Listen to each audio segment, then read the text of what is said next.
welcome to the Young Turks. Jake Uger, John Idarola with you guys. Got an awesome day ahead for you guys for a number of reasons.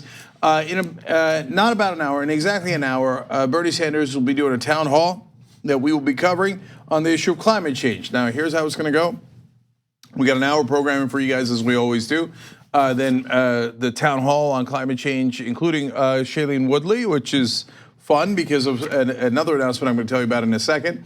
And then we are going to do live analysis for everybody right after the town hall. That's going to last about a half an hour. And Francesca Fiorentini is going to join us for that as well. And then a special members only section, further analysis, including Josh Fox, director of Gasland, will join us to do his analysis of the Bernie Sanders town hall and climate change in general. I ran into him at the Sanders Institute gathering just this weekend, as well as a lot of these folks. I'll tell you all about that in a members only post game at some point. Now, if you're thinking, well, I know, but I don't have money for a membership. I hear you, brothers and sisters. Well, good news. So today we are launching a free trial membership for a week, okay? What? Have we ever done that? tyt.com/holiday. So I need you to go nuts right now. Or don't go nuts because it's free. It's for the normal $4.99 a month package, not the $10 package or any of the others. But everybody check it out. You get a free 7-day trial for our insider membership, and then it renews after that. So just FYI, so you know, okay? We want everybody to understand how it works. So now, other programs that we're running that have had great success, thanks to you guys. Speaking of Shailene Woodley, who's going to be in the town hall today, you guys bought her a membership. So thank you for doing that. Really appreciate it. In fact, let me try to find the person who did that if I can. And I did. Dustin Levere bought that. Dustin, you're awesome. Appreciate it greatly. And Stephen Colbert in the late night show has also sold. So that means Stephen Colbert and his entire staff, or as much of it as we could afford, will be getting. His entire staff is actually 204 people. So not his 200 people? Yes, that's literal. So it's not his entire staff, but it is as much of his staff as we could all afford. Thanks to Michael Alex. So Michael, you are awesome. Thank you for doing that. Now the late night show will get to hear the Young Turks. Nice. So that's pretty neat. Now, still on tyt.com/amplify, where we are amplifying the progressive message. We have Sean Hannity available, Chuck Schumer available. I don't know who needs it more, Hannity or Schumer. I actually do, it's Schumer. Yeah. Then Chuck Todd and Meet the Press staff is on there. Nancy Pelosi is, Susan Sarandon, Jim Carrey. I ran into Susan Sarandon this weekend as well. My guess is that she would love that. And newly added, Colin Kaepernick. Wouldn't that be pretty neat to have Kaepernick and his team have TYT membership? Yeah, but then he'll probably wonder why no one on our network has ever talked about him. Okay, he'll get to hear about himself all the time. And C-SPAN. C-SPAN's also available.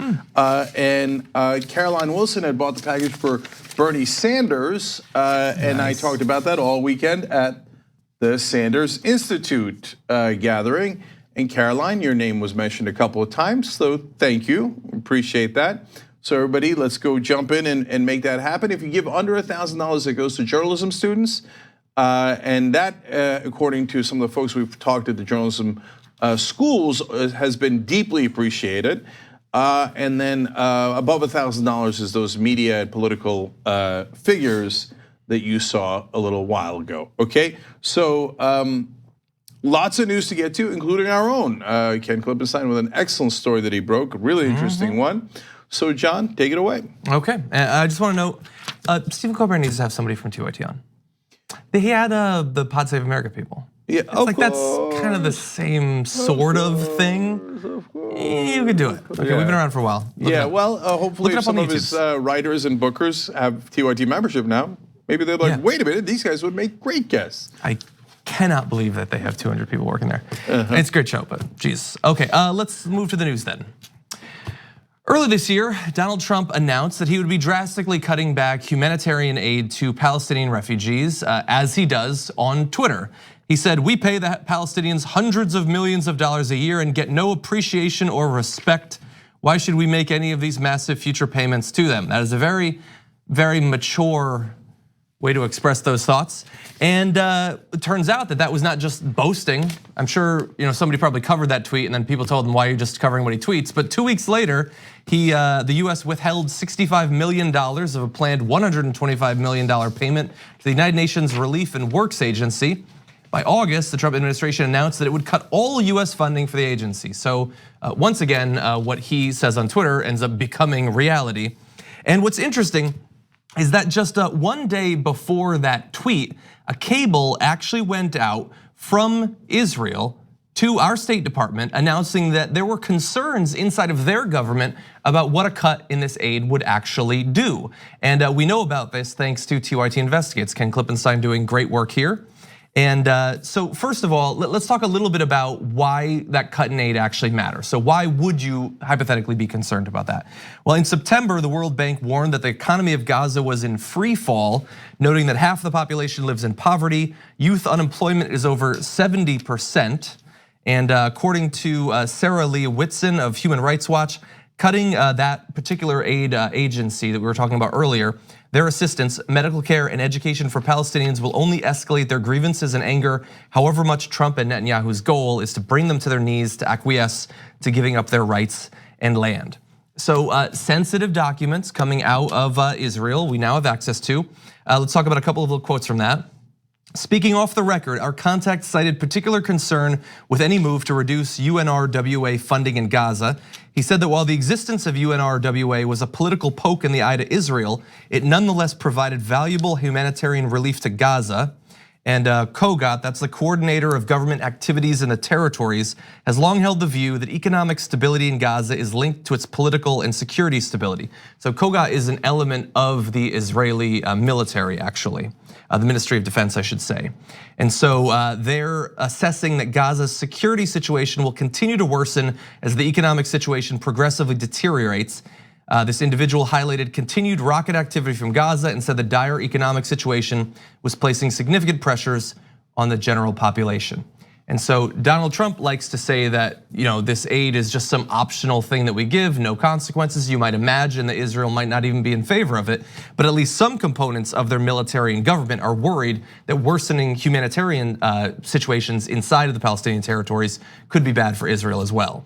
So one way of looking at this is, of course, if you make the situation in Gaza unbearable, uninhabitable, well, then you're gonna leave very little choice to the inhabitants of Gaza. Now you might say, oh, it doesn't matter. They should never do anything. They should just keep bowing their heads. I hear you, and that's a fine position to have, but that's not the conversation. The conversation is about what are they actually gonna do, not what you want them to do, okay? And so, but in political circles, it is nowhere near enough, of course. We live in a black and white world when it comes to politics, so the answer is either you crush them and then they say, okay, we submit. We'll get back to that in a second as to how tenable that is, right? Or we give them some level of money, et cetera, and I guess the right wing would say we're appeasing them, and then the left wing would say no, we're going towards peace. Now the reality is, even though the right-wing government of Israel under Netanyahu says, no, we don't want you to give them aid. Secretly, they're telling, and because of this, we now know, telling the US government, no, don't do that, don't do that, don't take away the aid, ignore what we're saying about not giving them aid. It's a poke in the eye, wink, okay? But the reality is, if you take that aid away, it's gonna make an unstable situation even more unstable, which is terrible for Israel. This is the guy talking to our embassy is from the Ministry of Defense for Israel.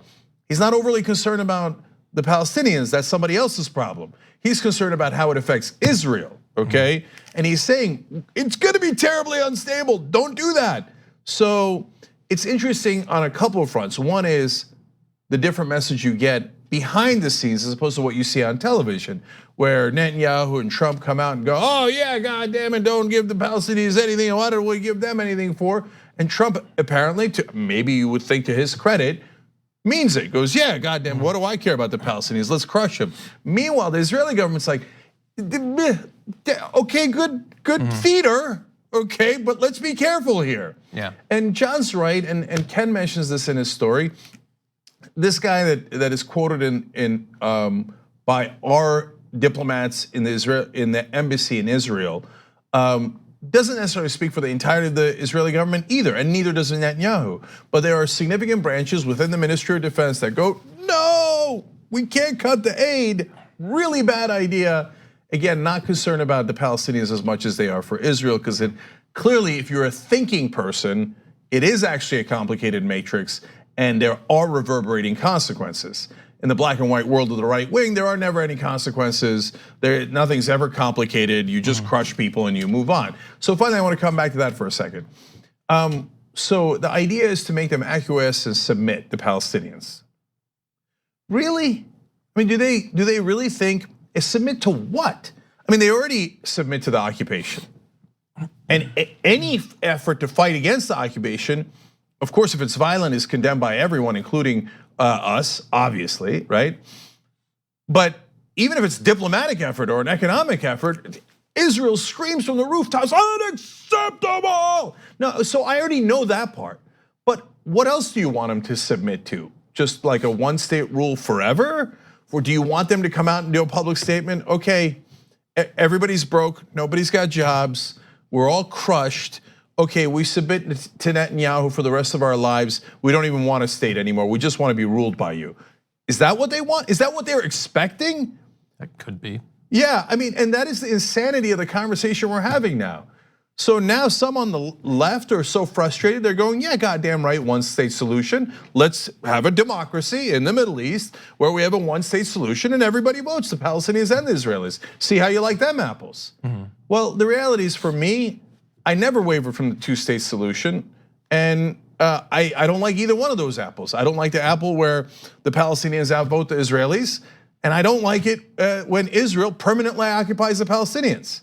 And not only is it deeply, deeply immoral, and yes, it is immoral. And for God's sake, if you care about Israel, get them on the moral high ground, not the moral low ground, which is exactly where they are after many brutal decades of occupation of another people, right? But yes, it's crushing for the Palestinians, but it's terrible for the Israelis as well. It's got to be a two-state solution. And so I do not accept that we need to have a permanent occupation. And if you do, besides the morality of it, if you only care about Israel's security, you couldn't give a damn about any Palestinian or their lives or their kids. Okay, it turns out, it's gonna turn out terrible for Israel's security, and they know it. So thank you, Donald Trump, for making a situation worse as usual. And even if you're a right winger in America or Israel, wake up. Even the Netanyahu government knows there's only a certain limit as to how much we can crush these people before there are consequences for us. Yeah, there's a couple angles on this that I really love. Again, we have to acknowledge that this is a view from inside the government. Obviously, it's not their public view, and it might not be the majority view. But it seems so reasonable that if you beat these people down and leave them with no jobs and no electricity in many cases, medicine's hard to come by, food is hard to come by, all of that, that's gonna be bad, like security-wise, not just economically, while you're maintaining a blockade against them and stopping people from sending in the sorts of things that would reinforce the situation and make it more stable. That is a weird thing that on the one hand, you call for other people to effectively, through aid organizations, circumvent the blockade while maintaining it and stopping them from getting into a generally better situation. At the same time, I guess there's three things. Donald Trump was the guy that was gonna come in and he was gonna fix this whole thing, right? That's what we were told. Or Jared Kushner, I guess. He's an expert on that. He went to a conference or something. People actually believe that. That's absurd. Look at what effect he's been able to have in just a limited period of time. So that's amazing. And then in terms of what we get like incensed about as a culture and what there's actually action for, Donald Trump cut the aid. God only knows, like we see this number, 65 million, it'll end up being the full 125 million will be cut. In future years, you won't have it until you get sensible government again. So what effect does that actually have on individual Palestinians? I don't know for sure, it's difficult to know, but we know it's gonna be bad for them. Is it crazy to think that it will result in deaths? That people will actually die, not have access to food, not have access to medicine, things like that? I don't think that's crazy at all. And yet, thankfully Ken found this. I hear the Daily Beast picked it up, that's great. There will be a little bit of talk about it. Think about, like proportionally, last week, Mark Lamont Hill gave a speech he already lost one job and they're coming for his academic job as well. He didn't cut aid to any group. He didn't lead to people dying in the streets or anything like that. He might actually lose his position. Donald Trump, it's just something he tweeted about and we move on. Yeah. It's a ridiculous world that we live in. So on Mark Lamont Hill, what happened? I thought the right wing was in favor of free speech. Not so much. Not so much. I told you, they're liars. They never cared about free speech. They use our Constitution as a gimmick to actually make money for themselves and to fight against democracy. If they cared about free speech, they would be up in arms over what happened to Mark Lamont Hill. Instead, they are celebrating in the streets. If I was Trump, I told you there was thousands of in New Jersey celebrating after that decision, okay? Yeah, and the intellectual dark web would have said something, but it was a 3-day weekend. They just weren't there. Yeah, it's too bad, really. And by the way, I saw a tweet from Dave Rubin celebrating. What happened, Mr. Free Speech? What happened? Turns out you were a terrible, outrageous liar all along. All along. We defended Ben Shapiro being able to speak on college campuses. I defended Megyn Kelly saying she shouldn't be fired from NBC for her comments. We have been perfectly consistent, whereas they are frauds of the highest order. And the minute they get a chance, someone disagrees with us. Get him, fire him from everything, right? And it is free speech, yes, is a governmental issue. And yes, employers can make any decision they like, as we have said consistently throughout. But it is not a decision that we support because we support the concept of a free marketplace of ideas and speech. In fact, it is progressives who fight for that and conservatives who hate the idea of a free marketplace of ideas because their ideas generally suck. They are deeply, deeply unpopular. That's why they don't like it when there are consequences usually to their actions. Okay, now, back to this. I got it, Ken Klippenstein, wonderful job. This is why we did TYT Investigates, and I want to thank every single Young Turks viewer that contributed to that campaign. Now, yes, it is being reported in other outlets now that Donald Trump has made the situation worse, and now we know it because we did research, we did our jobs, and Klippenstein went and did a Freedom of Information request and found the information from our ministry, basically our diplomats in Israel, and now you know that in fact, and this is really important to know, even Israel is concerned about their own security because of how badly the United States of America and Donald Trump is treating the Palestinians. Yeah, imagine if we had like 10 Kens. I know, that would be amazing. One thing at a time, guys. Yeah. And look, tyt.com/join. Because membership builds homo progressives, it also builds our investigative unit going forward, and that's how we make this possible. So you could actually get real opinions here based on facts, and that is disciplined and principled. Yeah. And so great job by Ken in breaking this story. Yeah, the only issue I have is that you mispronounced my name. It's not Join, it's John. tyt.com/John. Okay. Okay, let's move on. I have a feeling that you're gonna love this story. Which one? The next one? The Wisconsin story. Oh yeah. Okay, let's move on to this. Wisconsin voters chose the Democrat in last month's elections for both governor and attorney general, giving the Democratic Party new powers to shape the future of that state, at least hypothetically. That is if the last-ditch effort of Republicans to strip those positions of all of their authority doesn't actually go through, but the Republicans are really making a go at it. So here are some of the things that the Republicans are trying to do to get rid of the power in those positions before the Democrats can actually take those positions. Among other measures, the bill they're talking about would take away the governor's ability to approve major decisions by Attorney General-elect Josh Kaul, who ousted Republican Brad Schmel in the November midterm, granting this power to Republican lawmakers instead.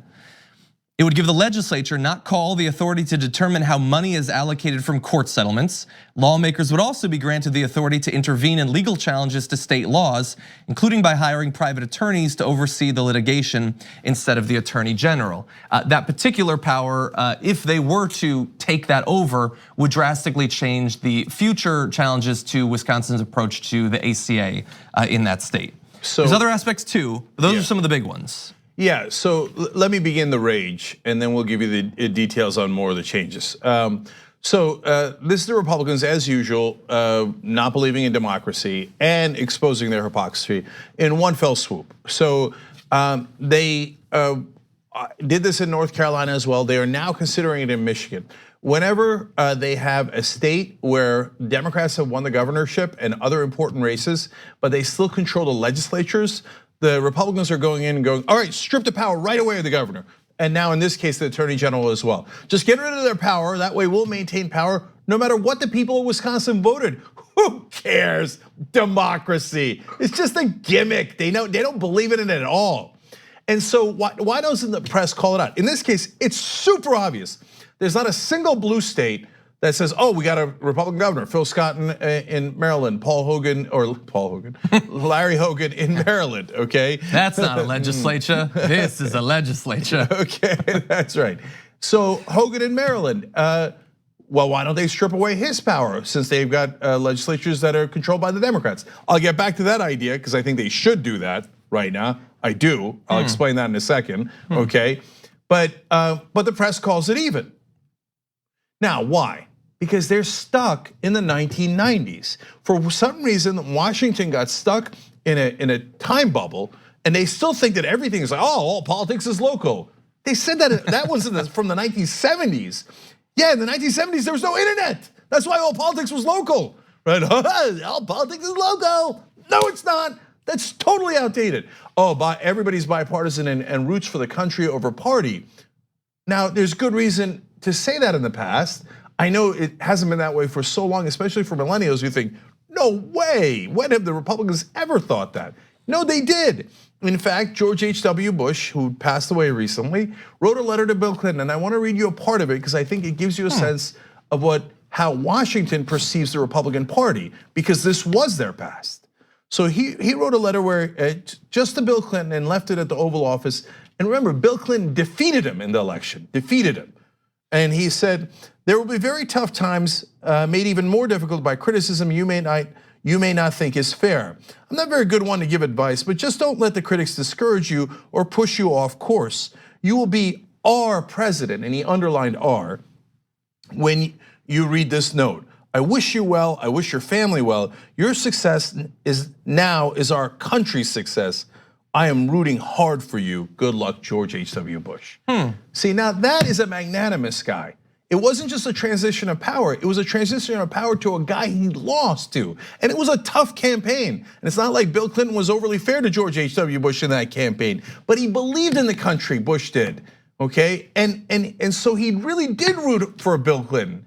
But that is not today's Republican Party. Today's Republican Party doesn't give a damn about the other side. In fact, wants to crush the other side, fair or unfair, cheating or not cheating. You want to block voters? Great, let's block voters nonstop. You win, despite the fact that we blocked voters, took away voting booths, did voter purges, etc. Then we strip away your power. They will cheat under any and all circumstances. And that is what they're doing now. And the mainstream media is failing the country by not pointing out that it is one-sided.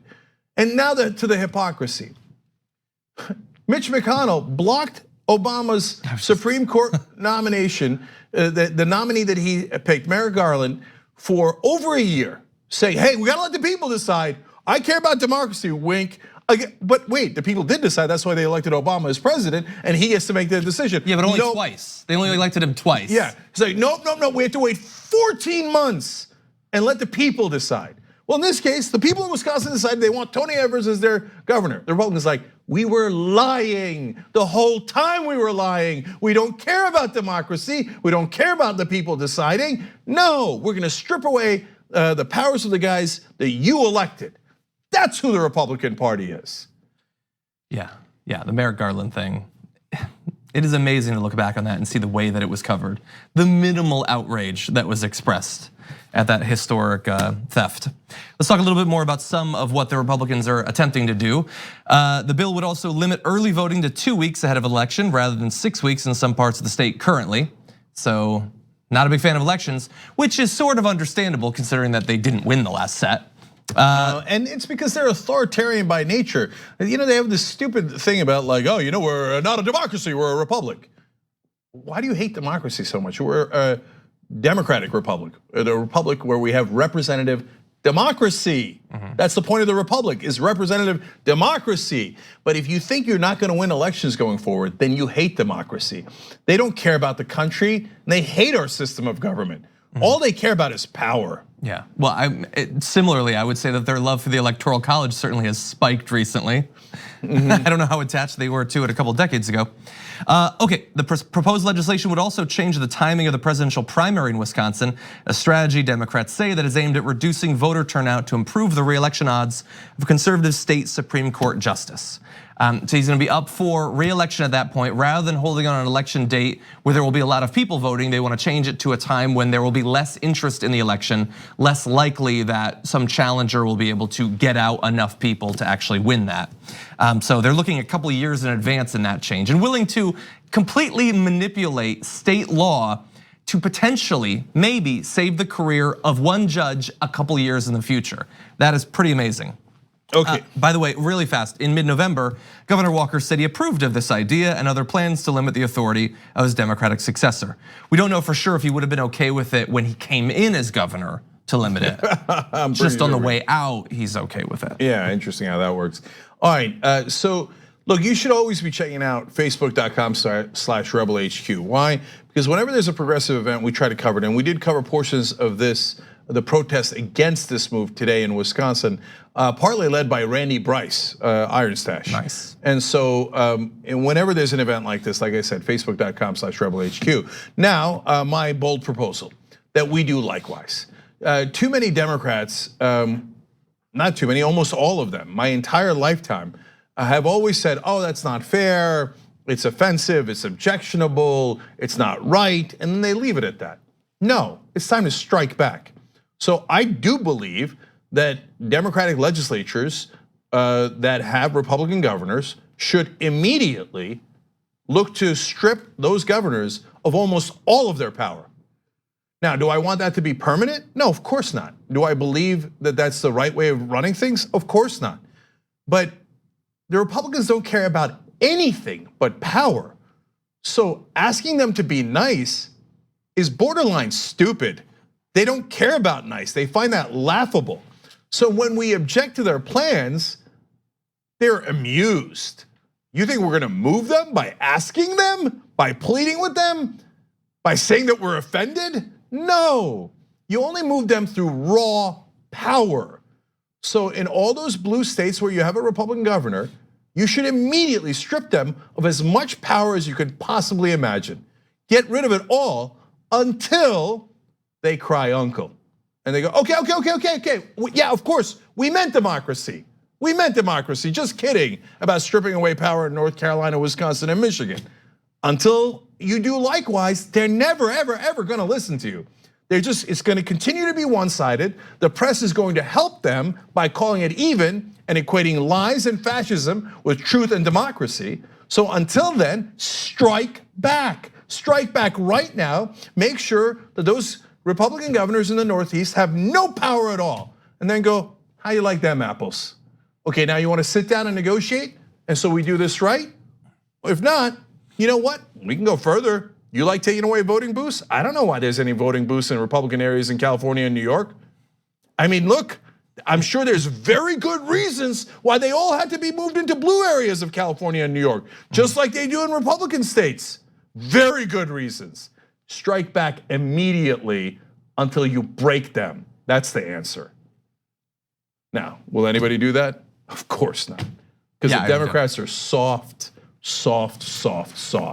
And the Republicans will strip away every power they can, and they don't care. One side cares about democracy, the other side doesn't. So that's why the Republicans constantly take democracy hostage, because they know we care too much about it. First break? All right. I'm revved up, as you can tell. Yes, we will take our first break. When we come back, well, man, Neil deGrasse Tyson. Oh, that's a hell of a question.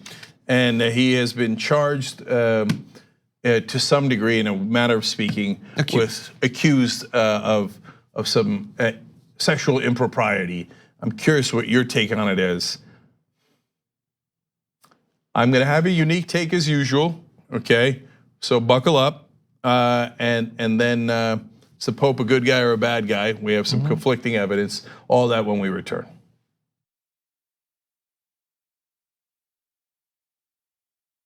It's here. Yeah, great. Hanukkah. At TYT. This has always been the place.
And then Rick. Yeah, right. So, right. so yeah. it works that way. Also, you can go to Shop TYT because there are all sorts of tchotchkes, schmatas. But you should buy whatever you want and join and put /Ben there because then he gets nothing too. That's right. So next year in Jerusalem.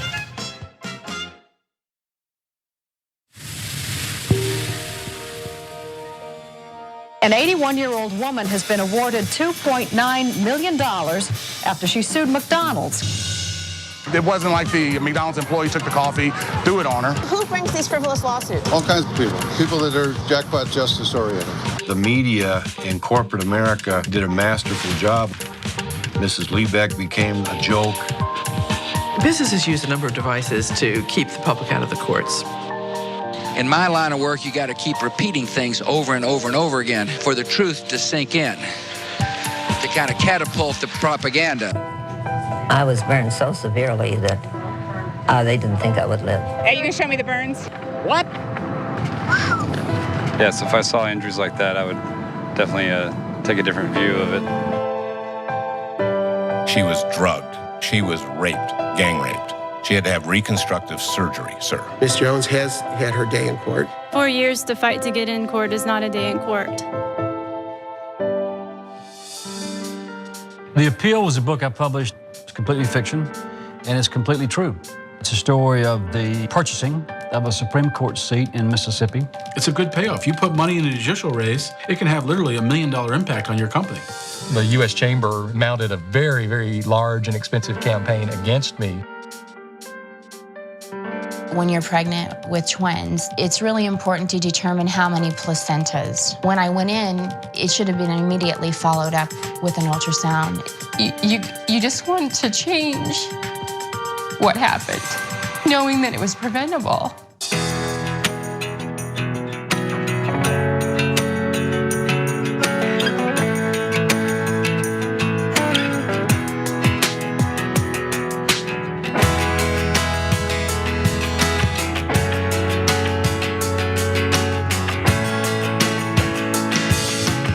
Go to court and to sue, you have to go through a lot of trouble to do it. It affects your life. You're going to be attacked in all kinds of ways. Going to court to gain justice is heroic.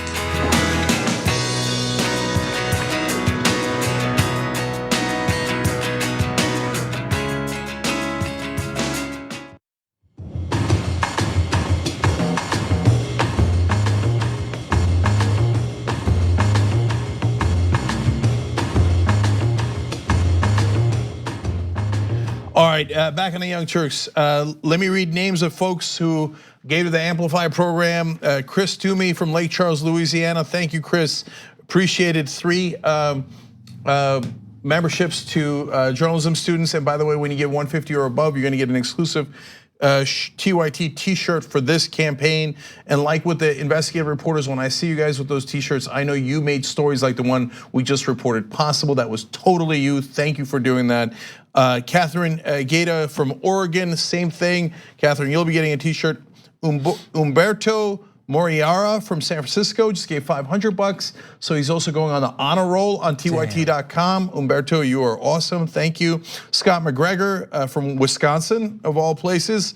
You will be getting a t-shirt as well. Raymond Rogers from Bayville, New Jersey, also getting a t-shirt. And then get a load of this. Adam Westbrook did it again. $2,500, Sean Hannity package gone. Okay. Damn. So Adam's also the guy who named this desk the Triptych desk. He's in LA. I even ran into him in the street once. Adam, thank you, brother. Really, really appreciate it. It helps the show. It builds Homo Progressives, and it gets the message out to other members of the media. And so that's why we thought it was a win-win for everybody. tyt.com/amplify to participate. There's so many more out there on that. And then of course, if you haven't joined yet, this is a perfect time because we're doing free trials. It's a free trial for a week and then it renews after that. And renews meaning you get charged after that. So if you want to get out of it, make sure that you do. tyt.com/holiday, okay? And speaking of membership signups, so I smoked this guy. He's gonna have to try to catch back up now that he's back on the show. That's what you get for taking a vacation or being off the air for any reason. So stupid of me. That's right. On the other hand, I can't, Anna keeps pulling ahead. I don't know how she's doing it. I brought it down to under 40 and she's back up to a 50-person lead. So tyt.com/jank to sign up for membership, okay, for God's sake. She's got alligator blood. She does, bless her heart. I've got to tell you two other things real quick. One of the things you're gonna get for membership is we did a special show for the members called Hostmates. It's a takeoff of the Newlywed Game where we paired up different hosts, me and Anna versus John and Brooke versus Michael and Ben. Wait till you see it, guys. We already shot it. It was very funny. It was hilarious. It was very funny. Can we guess what each other is gonna say? You're gonna love that show, okay? It's one of the most fun special events we've ever done. tyt.com/join to become a member, and then finally, you need to panic over the shop because in order to get your gifts by December 25th, you have to buy them by December 5th for us to be able to guarantee delivery, and we are guaranteed delivery by December 25th for US domestic orders only, okay? So shop tyt.com, December 5th, obviously a couple of days left before that, so make sure that you buy off there for your Christmas presents. Or apparently, as Fox News thinks we say, for your holiday presents. Okay, all right, we'll read comments later after the Bernie Sanders town hall. Let's keep going for now. Okay, if you're not terrified that marijuana in gummy form could kill you and your family, then clearly you haven't been watching Fox News recently. A kid in Florida brought some gummies to his school, and this is how Fox and Friends covered it. We ended up with 6 12-year-old children who overdosed on Green Hornet gummies full of marijuana. Right. Sheriff, do we know, did this kid know they were marijuana based, or did he think it's just candy? And if so, did he take him to the gym class because it's like, hey, look what I got? Or was it just an accident? No, it wasn't an accident at all. He knew exactly what it was. It was a complete package, 100 milligrams of gummies. They're divided up or segmented into 10 individual doses for adults, sold legally in California, and somehow it made its way here. I love when just sold legally in California is said as the ultimate scare tactic. By the way, it's also sold legally in many other places like Colorado, so I don't know why California gets the quote unquote blame. But I will generally take credit for the edibles in California. Okay. So look, as one of the biggest edible advocates in America, I think that they are generally wonderful.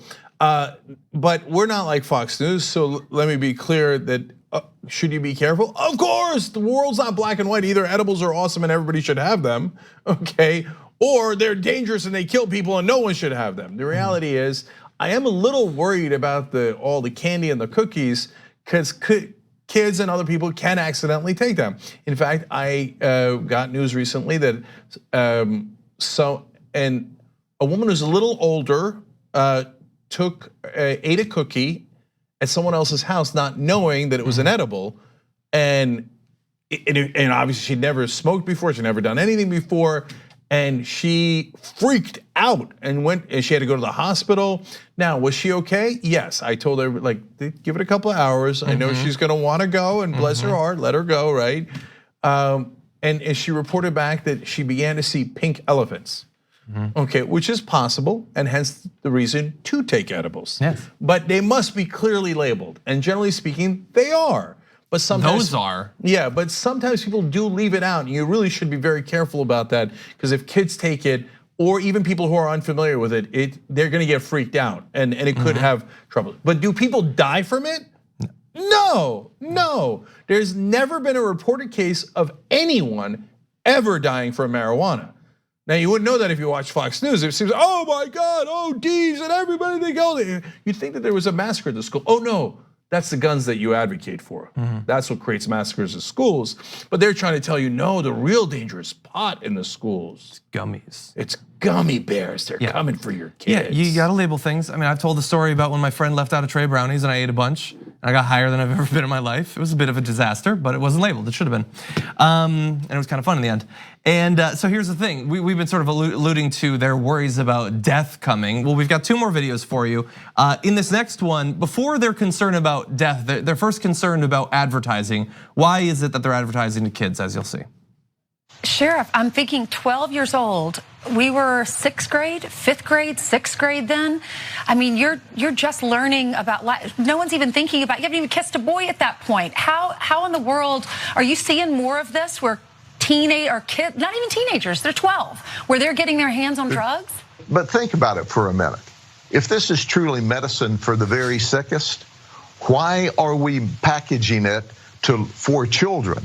Why are we calling it Green Hornet? And it stung all of those kids really hard. And by the way, we have stung the one kid that sold it with 6 felony counts. It is difficult to be a guest on Fox and Friends and be the person that says the stupidest thing, but he managed to. One of the most disingenuous arguments I've ever heard in my life. If it's legitimate medicine, why are we marketing it to kids? First of all, they didn't market to kids, they called it Green Hornet. Okay, it's green because everything marijuana related is green. Okay, a nice hornet joke, I guess. But that doesn't mean that it's for kids, okay? They're marketing it to adults in a fun way, like we market everything in the world. And it's also medicinal. It can be used for medicinal things. It's for both things, actually. And him pretending that you only get to use it in one way. Either it helps your grandma with her glaucoma, or you can have fun with it on a Saturday night. You gotta choose one, America. It's ridiculous. I love that he set up that it stung those kids line. You know, he thought of it and he's like, oh, I gotta say it when we're out. It didn't work, brother. And hey, from one bad joke guy to another. Okay, I'm not Glass House and all that, but it was super corny. Yeah. Anyways, now I don't think they do it anymore, and I don't know if any of you are old enough to remember, but Exxon used to have a tiger in their ads, and the tiger would come out of the gas tank, and it was. And Frosted Flakes also is a Tony the Tiger, and they're great, right? I can't believe they're trying to sell gas to kids with a tiger mascot like that. Yeah. Exxon. And this is really bad of the weed companies, because like cigarette companies would never use cartoons to sell cigarettes potentially to appeal to kids. Like a cartoon of a camel or something. Maybe. No, it's just and what conservatives were thrilled with and defended for the entirety of the time that the cigarette companies were doing that. Do you want us to, like, I haven't done this. I don't know that this exists. Do you want me to Google guns advertised to kids to see what I come up with? You don't think there's anything out there in America? Some cartoons, or just pink guns? Just take a look at any of Sacha Baron Cohen's skits from his recent Showtime show, where the conservatives couldn't wait to market the guns to kids and toddlers. Exactly. A teddy bear where you pull the string and it fires a bullet into whoever's on the other side. That was literal. Okay. Yes, I remember. Okay, one more video for you. But no one talks about this. THC is addicting. People I know so many people, they say they were told one thing and they end up getting addicted to it. And that's an addicting substance. There is a price to pay for pot. There absolutely is a price to pay for pot. You know, I spent my entire adult life in law enforcement, and a lot of it investigating traffickers of drugs. And it's not a minor nonviolent felony. It's ruining families and killing people every day across the United States. And we stand here in denial, thinking that it's not a gateway drug to drugs that's killing you don't start on cocaine. You probably start with marijuana, and it leads to other things, right? That's absolutely right. And still today, we have a meth problem across this state and country. If someone's in possession of meth, they're in possession of marijuana because it kind of cuts the edge of the meth.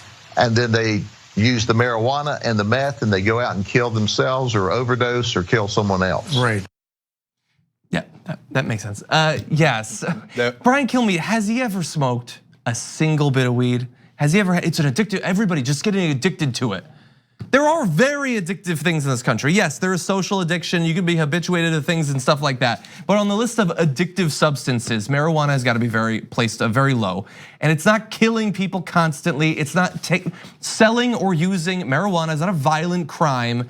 And look, the most important thing is if someone out there, maybe you live in a state that hasn't legalized marijuana yet, and you might see advertisements, and every time that they go to their ballot measure or something like that, you're gonna have the fear campaign to scare you into not legalizing it. And they will tell you that your kids are gonna have a gummy and they're gonna die. That's not actually true. Judge Frances Young, back I think it was 1999, wrote in one of her decisions, a smoker would theoretically have to consume nearly 1,500 pounds of marijuana within about 15 minutes to induce a lethal response, which is difficult. They did it on Mythbusters once and lost a host, but it was difficult. They had to set up a whole thing. I'm kidding, they didn't do that. You can't do that, it's ridiculous. And in order to fatally overdose on a cannabis edible, a person would have to eat over half a gram of THC per kilogram of body weight. According to a recent study, for the average adult male, he would have to consume over 1.5 ounces of pure THC, which I have heard is more than a marijuana user is expected to consume in their lifetime in the form of edibles. Yes, and so last thing here. First of all, I did appreciate the tutorial on meth. Oh, you're gonna want to cut it with a little bit of marijuana. I'm like, oh, things I did not know, luckily. Okay, by the way, don't do meth. But the final thing is, yeah, there is a gateway drug, to be fair. It's called OxyContin. Yes. And it's a gateway drug that is actually killing people. First of all, it doesn't even need to be a gateway. A huge percentage of the people who die in this country from being addicted to opioids just die from the legal pharmaceutical drugs. And then another percentage die because it's a gateway drug to heroin, and heroin kills them. And if heroin doesn't kill them, fentanyl kills them. So the idea of a gateway drug is true. It just happens to be for the pharmaceuticals that are perfectly legal in America and that have spent a great deal of money bribing politicians. Number one donors to political figures is the pharmaceutical industry. Yeah. Why? Because they sell a drug that is deeply addictive, does kill people, but they just got the politicians to make it legal. Yeah. Marijuana is none of those things. As usual with Fox News, take what you hear and turn it upside down. It's the exact opposite of what's true. Yeah. If you did have like a murderous person on meth, wouldn't you want them to take the edge off a little bit? That sounds like it would be helpful, actually. Okay, let's move on to one more story. I think that's probably all we're gonna be able to fit in. Well-known scientist Neil deGrasse Tyson is facing sexual misconduct allegations from 3 women now. This is coming from last Friday. I want to give you a rundown of the different allegations. One woman, Tachia Ahmet, says that Neil deGrasse Tyson drugged and raped her when the two were students at the University of Texas, Austin. Another, Ashley Watson, says he made unwanted advances when she was his assistant, causing her to quit her job. A third, Caitlin Allers, says she was felt up by Tyson at a party in 2009. So you have 3 different women. 2 of these sets of allegations are new as of just a few days ago. One has been known about for a number of years at this point. Let's talk a little bit more in depth about each of the sets of allegations. So Ashley Watson, who was one of the aides on a show that he was filming, was asked to come to his apartment for some one-on-one time, a wine and cheese thing, he said, and she did end up going. In his apartment, assistant Ashley Watson said he told her that as human beings, we all need release, and asked if there were any releases that she needed. Shortly after, she said she went to leave, and he asked to show her what he called a Native American handshake, which involved clasping their hands together and finding the pulse on the other person's wrist while looking into each other's eyes. She broke it off after about 10 seconds and stood up to leave. So that's the first allegation. Now, he has since, a couple of days later, he posted on Facebook addressing all of these allegations. And so for each of these, I want to give you a little bit of what he said in his defense. In his Facebook post, Dr. Tyson described the handshake as one he uses in appreciation of people with whom I've developed new friendships, he says. He said that at work, Ms. Watson freely offered hugs, which he typically rejected, but that on a few occasions, he clumsily declared, if I hug you, I might just want more. My intent was to express restrained but genuine affection. So that is the first and most recent of the allegations coming from earlier this year, actually. Okay, so let's break this down. First of all, the source is enormously relevant. So if I see a report in the New York Times that is different than if I see a report in an alt-right blog, okay? And in this case, the report is coming from Pathos, which is a magazine apparently dedicated to faith and spirituality. And my guess is they are not allies of Neil deGrasse Tyson. So they generally hate science. And so they're like, oh, he's a prominent scientist. Hey, look at this thing I found out about a handshake that he did, okay? So now, hold on, let's judge the merits of it, okay? But yes, I do have a grain of salt on this because of the source, I do. So if you think that, no, even if Roger Stone gave it to me, I would trust it immediately and think it's absolutely true, that's your call to make, but I wouldn't, okay? So, and context matters. Is it people who have fought for women before? Is it people who have fought against women before, etc.? Okay, now, let's take them one by one. There's a tattoo. Okay, well, I can go through the other allegations if you want. And then I want to give you my sense of how legitimate it is. And I know that people will say, oh, you can't do that. Well, I am gonna do that. So let's give you the details and I'll give you what I think. Okay, so stepping back in time, the second allegation comes from Caitlin Allers, an associate professor of physics and astronomy at Bucknell University. She was at a party with Neil deGrasse Tyson. Now she has a tattoo of the solar system stretching from an arm to her collarbone. She said Dr. Tyson was, quote, obsessed with whether the tattoo included Pluto. She says he looked for Pluto and followed the tattoo into my dress, she told the website, describing it as uncomfortable and creepy. Dr. Tyson, in his message on Facebook, noted that Pluto had been declared no longer a planet just 3 years earlier, so whether people include it or not in their tattoos is of great interest to me. And then, as we alluded to, there was if you're going back the farthest, back in 1984, Tachia Ahmet, a graduate student that he says on Facebook that he had dated briefly. He says that they did have sex. He doesn't remember an incident like this, but she alleges that she took a drink and when she, it made her pass out, when she came to, he was having sex with her. That's what she says. Okay, so first on Pluto. So do I challenge that the person was uncomfortable? I do not challenge that at all. That is their decision to make, and she thought it was creepy, etc. Is this something that you fire someone over, that they wanted to look at a tattoo of a Pluto on someone's shoulder? It makes it seem like, oh my God, under the dress, etc. No. It's stretched to her collarbone, and she says, yes, it's on my shoulder. Okay. Your call to make too. You could say, hey, you know what? No, zero tolerance, and I judge everyone 100%, no matter what the severity is. You want to look at somebody's shoulder, you're gone, you're fired. You can make that call. Well, I wouldn't make that call. I don't know if anyone's making that call. Okay, I don't know. I don't think anyone's saying that he should be fired for it. Okay, over this stuff? No. No, over that particular one. Okay, so I'm going one by one. Okay, so number two. Look, guys, it's the reason I break this down, even though almost everyone will criticize me. The right wing will, and probably the left wing will. How dare you? You can't do relativity. Yes, you can. Attempted rape is way worse than seeing someone's shoulder. Al Franken had a lot of different accusations of different varying degrees, and it should be taken very seriously. One of them was, as he was taking a picture, he put his hand on the person's waist. I don't know where else you put the hand. That's not a thing. Now that doesn't mean none of the other things are true or important or serious, right? So let's go to charge number 2 here. So the woman who worked under him. Well, now we got a different situation here, and she felt uncomfortable. So, and I she seems very genuine. So I take that super seriously.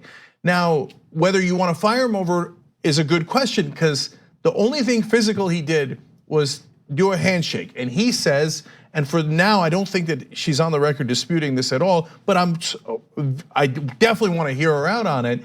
He says, the next day I told her, oh my God, I didn't know it made you uncomfortable. I'm so sorry. And then she accepted that apology, but she was uncomfortable enough to leave. So that's a serious matter, okay? But he never did anything more physical than a handshake. Again, your call to make, I'm just telling you what happened, right? But he did invite her over, the whole wine and inviting her over. I can see how you think that's creepy. I totally get it. And that you'd be uncomfortable working there in the future. Yes, and then Charlie Rose did similar things, but Charlie Rose would then take it to the next step, and he would come out of the shower naked. Now, none of that is alleged for Neil deGrasse Tyson. Again, uncomfortable situation, he immediately rectifies it and did nothing but a handshake. Okay, it's up to these folks, okay? And then finally, the rape allegation is super serious as it gets. Now, how do we judge that? If he was up for the Supreme Court, you know what I'd say? Do an FBI investigation and do it for long enough until we figure it out. Because if he did actually rape her, I wouldn't want him on the Supreme Court. I wouldn't want him on Cosmos. I wouldn't want him on anything, okay? Now, he's not in a situation like this. I don't know how the employer investigates an allegation that old. It is very similar to the Bill Cosby allegation. Yeah. Did they have the same MO from all that time ago, or was that in the news a lot? I'm not qualified. I have no idea. I know I'm not, and I'm saying that totally serious. I have no idea, right? But it is an allegation from a long time ago, and I don't know how an employer deals with that. And all of this in a publication that probably despises Neil deGrasse Tyson, just for context. Okay, we gotta go. Bernie Sanders town hall is next. Bye-bye.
minute or so.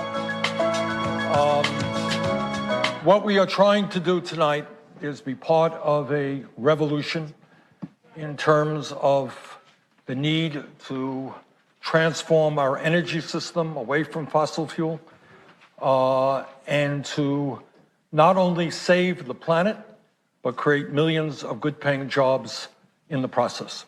So we got some great panelists that we're going to be bringing on in a minute, and I'll explain the format in about 30 seconds when we go live. But once again, thank you all very much for being here tonight.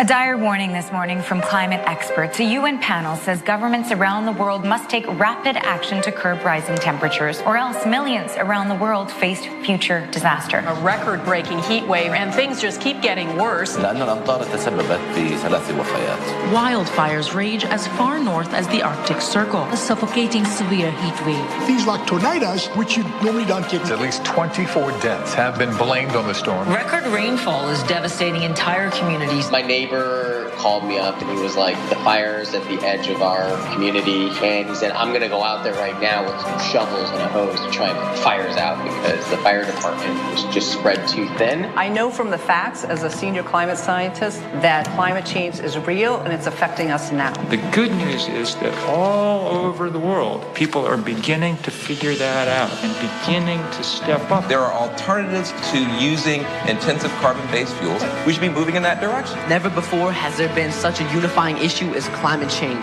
The time is now. We don't have any more time. It's all about everyday people coming together and believing in their ability to change this country. For me, that has meant plugging my voice into the legal and the justice system to hold our government accountable. I'm willing to go to prison for this planet, and I'm willing to go again and again and again until I see some results, until we all see a better world. The hope is in the resistance. Who will stand with me now for mine and future generations to inherit a healthy, just, and sustainable planet? Who will stand with me now?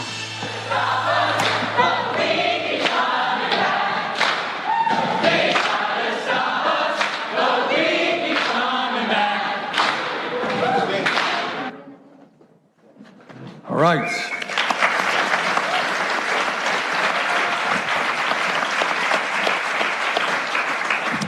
I am Senator Bernie Sanders of Vermont, and I want to welcome all of you to the 4th national town meeting that my office has sponsored.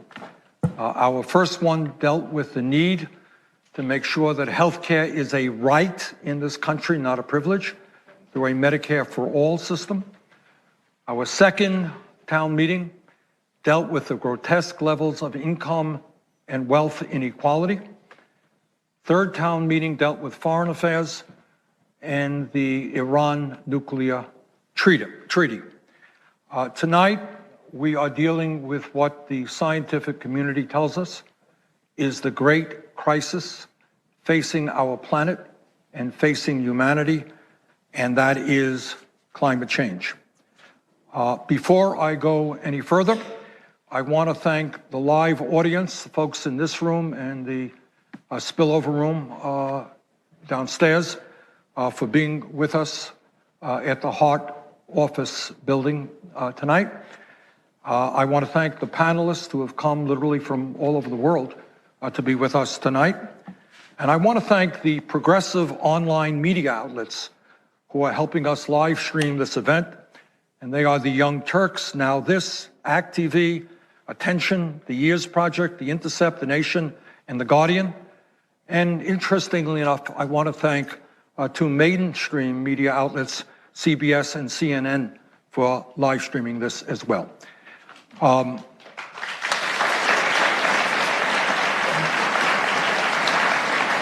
I also want to thank the many, and I hope I'm not leaving out any, but many environmental organizations for helping us get the word out about this event, and that includes Greenpeace, 350.org, Sunrise Movement, Earth Guardians, Green for All, the Dream Corps, People Demanding Action, and Friends of the Earth. And finally, I want to thank all of you all over the country and, in fact, throughout the world who understand that it is absolutely imperative that we get our act together on this issue and that countries throughout the world stand up and take on the fossil fuel industry and transform our energy system away from fossil fuel. Let me just say a word about tonight, and I should mention that unlike commercial television, this event is not sponsored by ExxonMobil.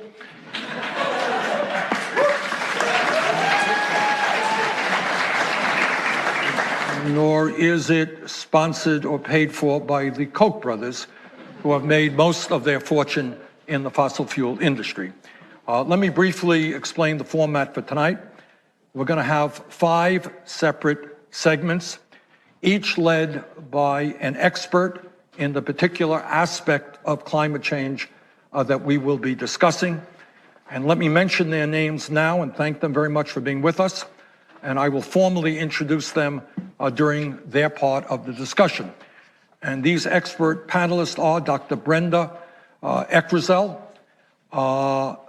Cortese Martinez, Alexandria Acacio Cortese, Mayor Dale Ross of Georgetown, Texas, and Dr. Kamala Bausch. These expert panelists will be questioned by our ongoing panel, who you're seeing right here in front of you, and they'll be here throughout the evening. And that panel consists of 3 individuals who have spent much of their lives in the fight against climate change and in the fight for environmental justice. And they are Bill McKibben, who is not only an outstanding author, who has written some of the most important books ever written on climate change, but he is an extraordinary international organizer and one of the co-founders of 350.org. We also have up here tonight Shailene Woodley, who is an award-winning actress who has devoted much of her adult life to environmental activism and is also on the board of Our Revolution.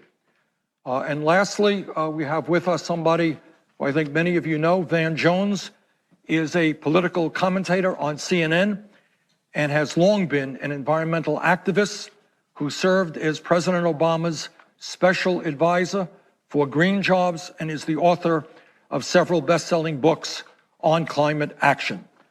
So let's get the evening going, and it is my pleasure to introduce Dr. Brenda Eckerzel, who is the Director of Climate Science at the Union of Concerned Scientists, which is one of the most important and effective environmental organizations in the world. She is a co-author of the recently released Federal Climate Change Report and the chapter which dealt with economic costs due to climate impacts. Dr. Eckerzel, thank you so much for being with us. Let me begin by asking you this question.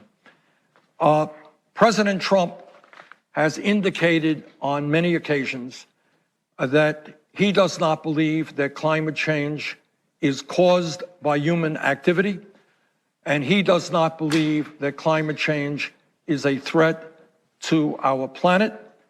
And on more than one occasion, he has described climate change as a hoax. Now remember, you're in the United States Capitol now. Here is the tough question. Are you ready? Is President Donald Trump right?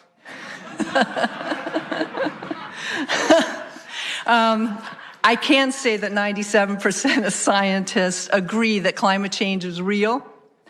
It's primarily due to us, and scientists and engineers and many other folks have plenty of solutions. We're ready to roll up our sleeves and fix this problem. So you are suggesting that the President of the United States may not be right on his assertion.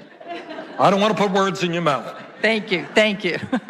All right, let me start off with the question. I want everybody to jump in. You worked on the recent Intergovernmental Panel on Climate Change report. Can you give us the major takeaways from that report? Absolutely.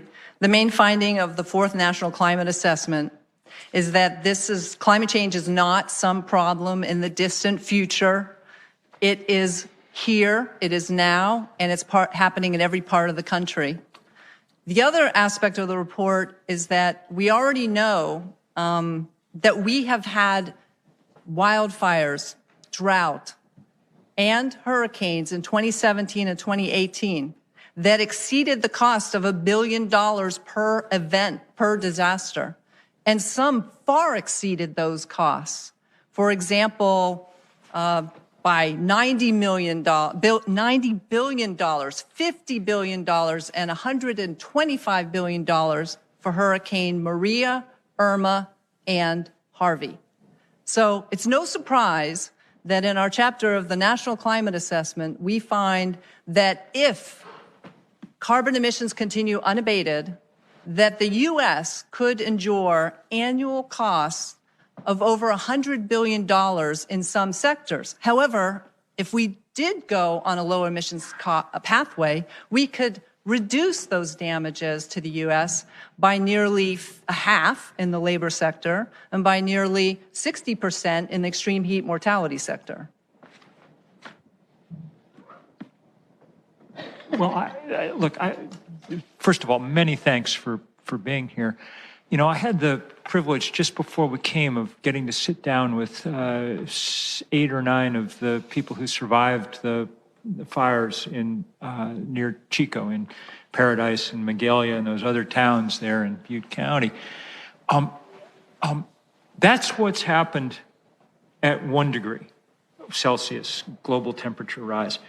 We're on path, even if people meet their Paris targets, for 3 or 3.5 degrees of temperature rise. Talk a little bit about I think sometimes people may not quite understand just how far into this saga we already are and how immediate the need for action is. This isn't something we can postpone a few more legislative sessions or presidential terms or something. No, in fact, the Intergovernmental Panel on Climate Change special report on 1.5 degrees Celsius rise above pre-industrial is in direct result of the Paris Climate Agreement, because they said to the scientific community, what does that mean? What would it take for us to do that? As you say, the U.S., the world, we already have experienced 1 degree Celsius, and we see in the headlines a lot of the climate-influenced extreme events. Now, if we continue on the current path, we would hurdle past 1.5 degrees Celsius rise above pre-industrial by the middle of this century, and we would get to 22 degrees Celsius by 2065 or 2060 around. In order to bend that global emissions curve, it's transformative change, and we really only have a critical decade to a dozen years to change things and invest in the infrastructure that you'll hear about later and the new policies and options that are out there to really reduce global emissions. Can you come up with something to suck the carbon out of the air? You bring up a good point. One of the most famous is a tree.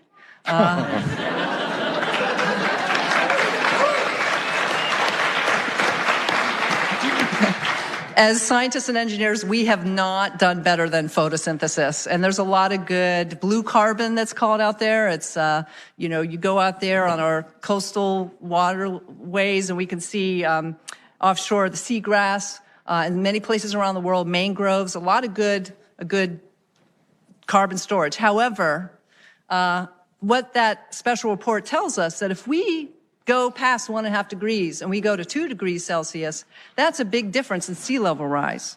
And that could overwhelm some of these natural nature-based solutions. The seas would rise too fast for us to store that blue carbon. So, for example, the difference between 1.5 degrees sea world and a 2 degree sea world would mean about 4 inches of sea level. And that would expose, it may not sound like much, 1.5 to 2 degrees, but in terms of people around the world, that report estimates you would expose 10 million more people to sea level rise influence consequences. Shilene, you want to jump in? I would just comment on the point of nature healing nature, and I feel like that's a bit of the dialogue when we talk about climate change that isn't often present.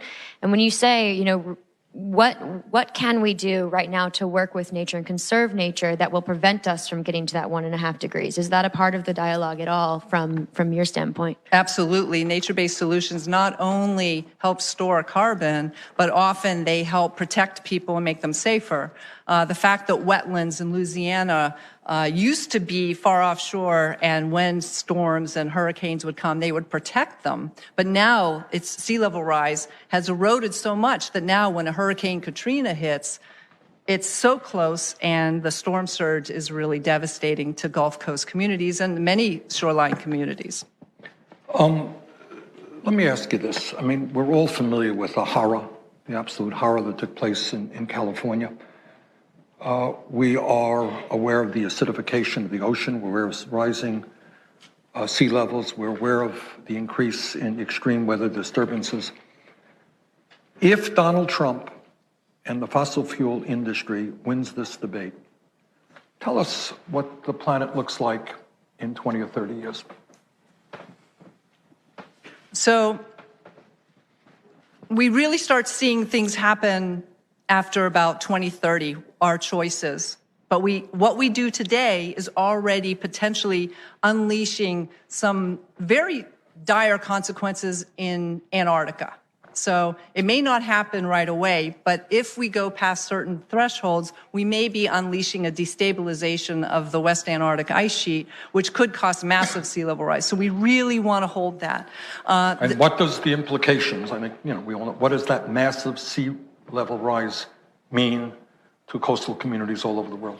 Most people live near the coast around the world, and that means many of our cultural heritage cherished sites, people would have to, many places would be inundated if that dire consequence It means happened. Communities where millions of people live will be underwater and not, and in terms of national security issues, it means mass migrations of people, does it not? Lots of folks are looking at temporary migrations from extreme events. You think of a campfire, you think of a hurricane, you have a diaspora in country moving to other states, for example, in the United States, and between country migrations. And they may be temporary, they may be long-term. These people are on the move, creatures are on the move, adapting to climate change. But it doesn't have to be that bad. If we really roll out solutions now, we get smart about adaptation, and we make sure it's equitable. Bill? Well, in some ways, I mean, this is as much a question for the rest of the panel or for you, Bernie. I mean, because I think you just got at something very important. The studies in the last couple of years have indicated that we can expect on current trajectories that we'll see 150, 200, 300 million climate migrants as the century goes on. Look at what's happened, you know, what the sort of spasm that it sent the politics of the Western world into to have 1 million people leave Syria and head out. I mean,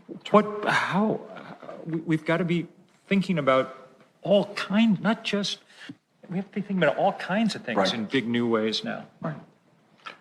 Okay, Van. I do this for a living. I swear. I know they're right in the microphone. Everything you just said kind of bums me out. And so what gives you personally hope? I mean, I'm bummed out. I've just been here for like 6 minutes, and you had to do the whole report. What kept you going, and what gives you hope? A lot of gives me hope is many people are out there figuring out solutions in many different sectors. We need all of us. We need, and what we also highlight in the report is that there's been a lot of initiative in the United States. For over 455 cities have been making solutions to reduce and slow the pace of sea level rise. States, every single state in the United States has some sort of climate or energy related policy. Most of them are transportation. You could go through the list of 30 different policies we highlight in the report. That gives us a lot of hope. And also, I know that scientists and engineers already have rolled out many solutions. We're just lacking the political will to really deploy them. And what scientists are working on are much smarter, cheaper, distributed energy for the whole world, because we need global emissions reductions, and we need everyone around the world to have access to new energy, as well as in equitable ways. Shailene, do you want to jump in? We're running out of time for this segment. Yeah, I just wanted to say, from your standpoint, what can someone who's watching this at home right now do to help, if they feel activated by this conversation and by the things that you've said, what can you offer them? Sure. First thing is start looking at your own life and looking at what you can do in small ways and share those stories with your friends. Secondly, absolutely ask your political leaders, business leaders, what are you doing to help make our community more safe from the climate impacts that are affecting us and my neighbors? What are you doing to help reduce emissions globally? You're going to hear from some great folks in the upcoming panels about what they are doing, and share the stories.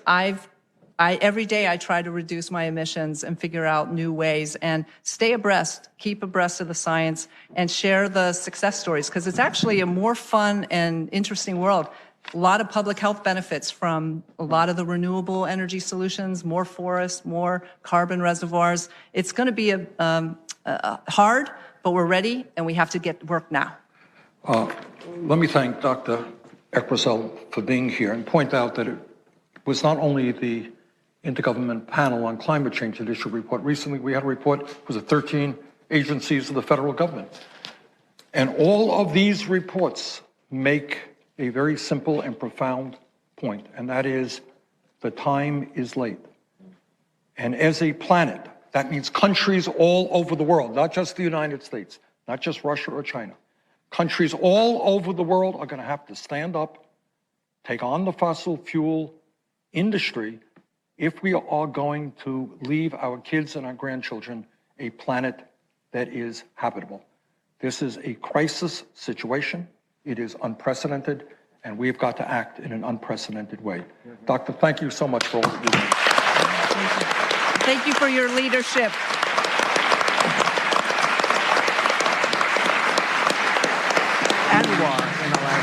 One of the great sites of energy in the world. This past December, Trump's administration opened our sacred lands to oil and gas development. 95% of the Arctic has already been open to oil. This is the last remaining 5%, and this is the heart of the Gwich'in people. Right now, we are on a sinking ship in Alaska. We have 33 coastal communities dealing with erosion. There's no ice to protect the land. When the water comes in, it would protect the land, but that's not there anymore. So it's eating at Alaska, and there's 33 coastal communities that are dealing with this. There's 2 communities that do have to leave. They have to move their communities. We have ticks, something I didn't even know what ticks were. Our animals have sores on them, and we still live off of them. So it's scary and it's concerning. The seismic testing that they're doing, they are going to be bringing in 53 90,000-pound vehicles into our sacred land. These are where our animals live. They're not concerned about the impacts that it's going to have on our animals or the Gwich'in way of life, and the indigenous people's rights are being violated. We're not asking for anything. We're not asking for jobs. We're not asking for schools. We're simply asking to continue to live off of the animals that provided for us for thousands of years. I want my children to have a healthy ecosystem. People don't understand that this is a crisis. This is a humanitarian crisis, and we need to start speaking up for our children. Thank you. Of all of the generations out there who are helping us to lead the fight against climate change, it is clear that it is the young people who are in the forefront. And we are delighted to welcome Cortese Martinez, who currently serves as the youth director of Earth Guardians, a conservation organization dedicated to empowering young people. He is a grassroots activist who is rallying the American people to take a stand against the fossil fuel industry. Let me begin with a question, and that is, over the last 10 or so years, the fossil fuel industry has spent $1.7 billion, that's with a B, billion on campaign contributions and lobbying expenditures.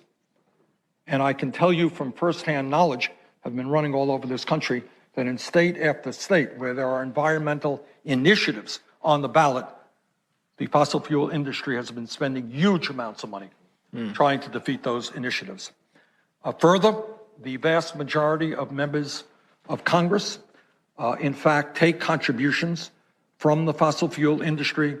And one of the leading families in this country, one of the wealthiest families in this country, are the Koch brothers, who spend many hundreds of millions of dollars trying to elect right-wing candidates, anti-climate change candidates, have made their fortune primarily through the fossil fuel industry. So my question to you is a pretty simple one.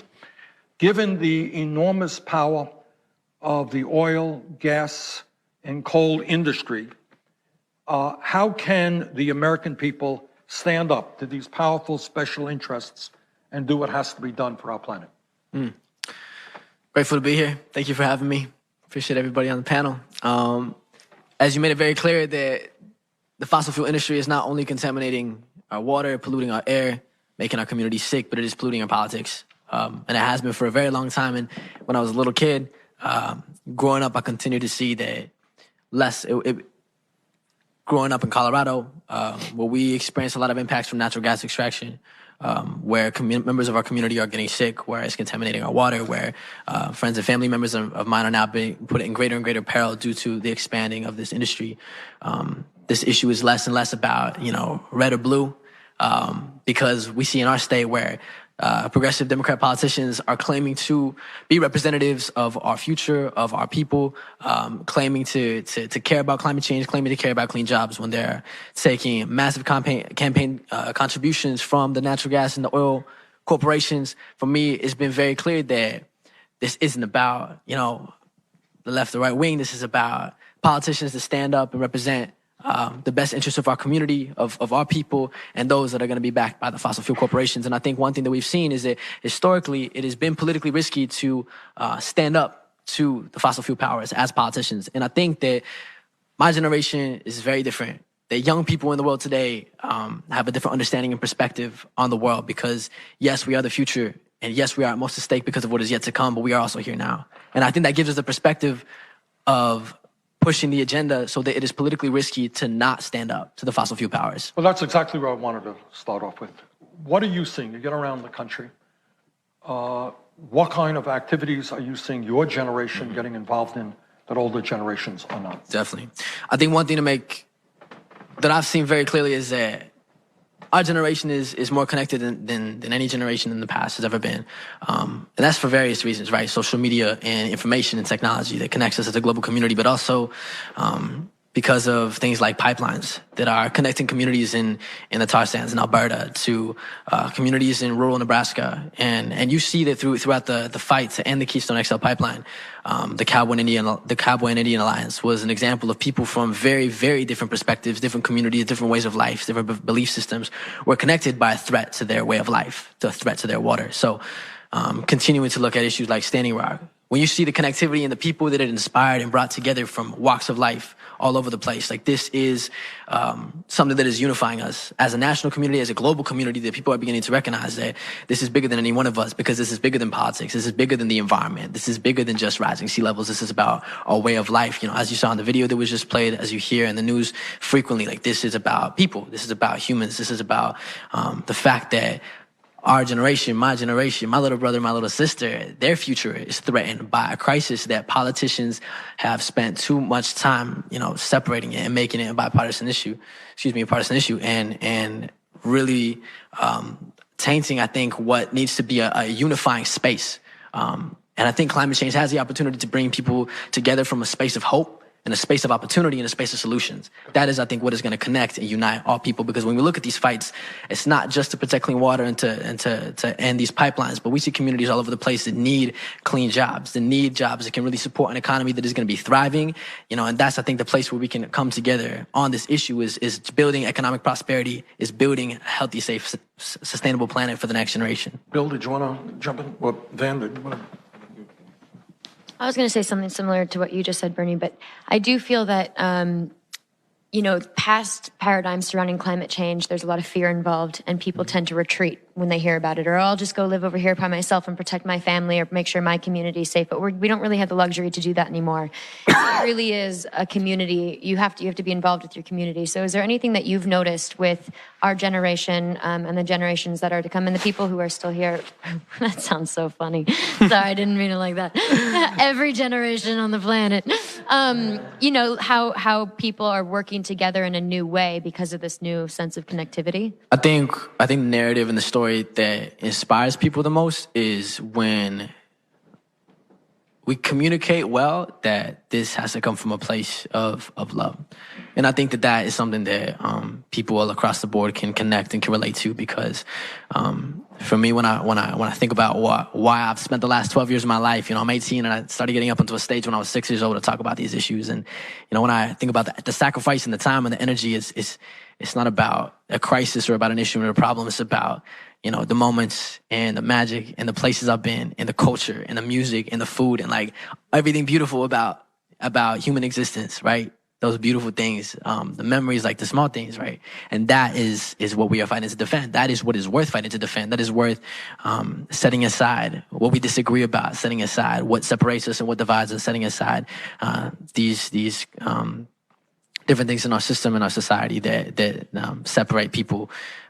And that place of love and that place of understanding that this is the most important issue of our time because it connects every other issue. If you care about gender equality, some of the most recent studies, including Paul Hawken in The Drawdown, was talking about how one of the best ways to address our climate crisis was to educate women and advocate for their reproductive rights. That's a direct line of intersection between these two movements, because climate change is that thing, is that umbrella crisis, that it is more than what we have ever successfully communicated it to be. Let me speak to the older people here. All right? Let me see how you communicate with these older people. All right, let's see. Okay. Bill?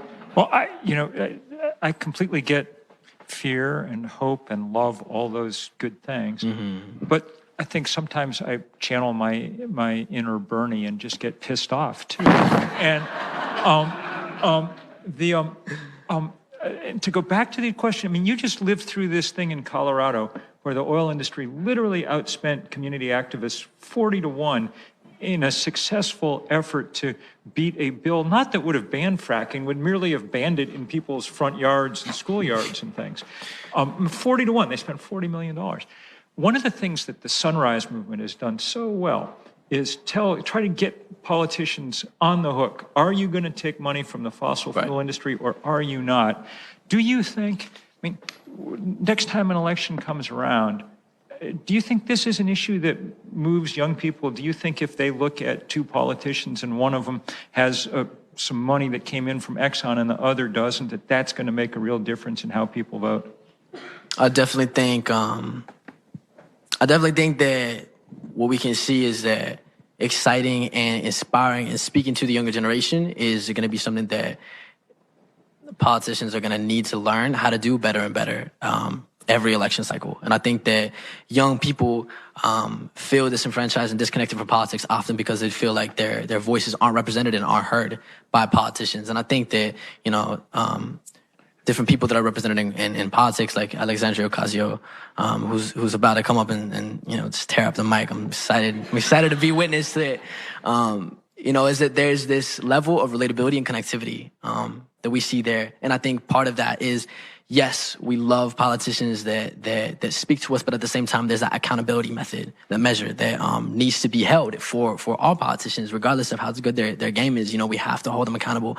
And I think that this pledge to not take money from fossil fuels is huge, because my community, we have former Governor Hickenlooper. He claims to drink fracking fluid. He sued municipalities that tried to take local efforts and measures to ban fracking. We were outspent, as you said, by the fossil fuel industry, 40-1. And this is a continuous cycle where people are fighting. People are on the grounds. You see indigenous pipeline movements across the nation, from Line 3 to Bayou Bridge, that people are standing up and fighting back. And so we need that political willpower, as was stated previously in the evening, like that political willpower. And that's, I think, a place in which people and the constituents and the voters especially the young ones, I think are going to play a significant role in holding every politician that comes into office from here on out accountable. Ben? You said you're 18? Mm-hmm. I just voted, first time. Just first time voter? First time voter? Yeah. You know, I've known you since you were in single digits. And it's just unbelievable to watch you become who you're becoming.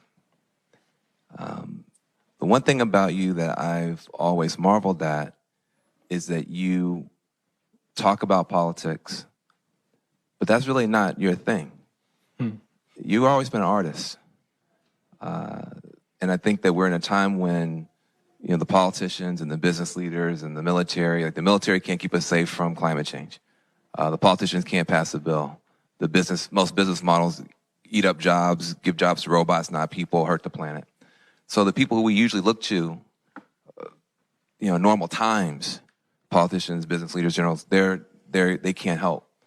And it seems to me that the help is going to come from unlikely places.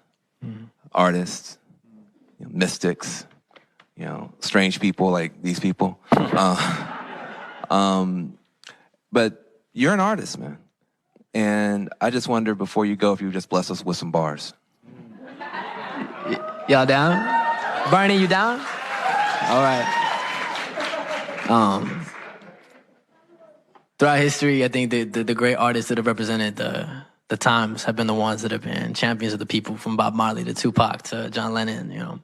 So we're paving the way. I mean, our generation of artists, like, we're bringing that fire as well. So I love to share. I'm a hip-hop artist. I'm an MC as well. And yeah, I'll share a little something. We taking back the power, bring it to the people. We stand for justice, fight for freedom till we treat it equal. This is our time. We build a legacy and leave it. And y'all can't say my name, but you know it's me when you see it. I am indigenous, product of genocide. Colonization stole my past, but I refuse to hide. Never alone, though we hungry like a pack of wolves, howling at the moon, indigos running through the woods. Tired of bureaucracy, sick of broken democracy. Stories of the end, fulfilling sinister prophecies. We overthrowing kingdoms, ready to break free from leaders that lead with barrels of oil that be leaking. And leadership's a beacon, we leading ships to freedom. State of emergency, wake up people that be sleeping. We strike a match, light a flame. You can set the world afire. I can see it in your eyes. Born to be a freedom fighter, born to be bigger than the cities that you coming from. Born to be stronger than the shadows that we running from. Overcome, overstand, stand up, hands up. Don't shoot, parachute, crash land close up. Indigo warriors, visionary artists. It's time to take this power back and finish what we started. Cause nothing they can do will stop the waves that we've been making. This is the roots of revolution. It's the power that we taking. Thank you.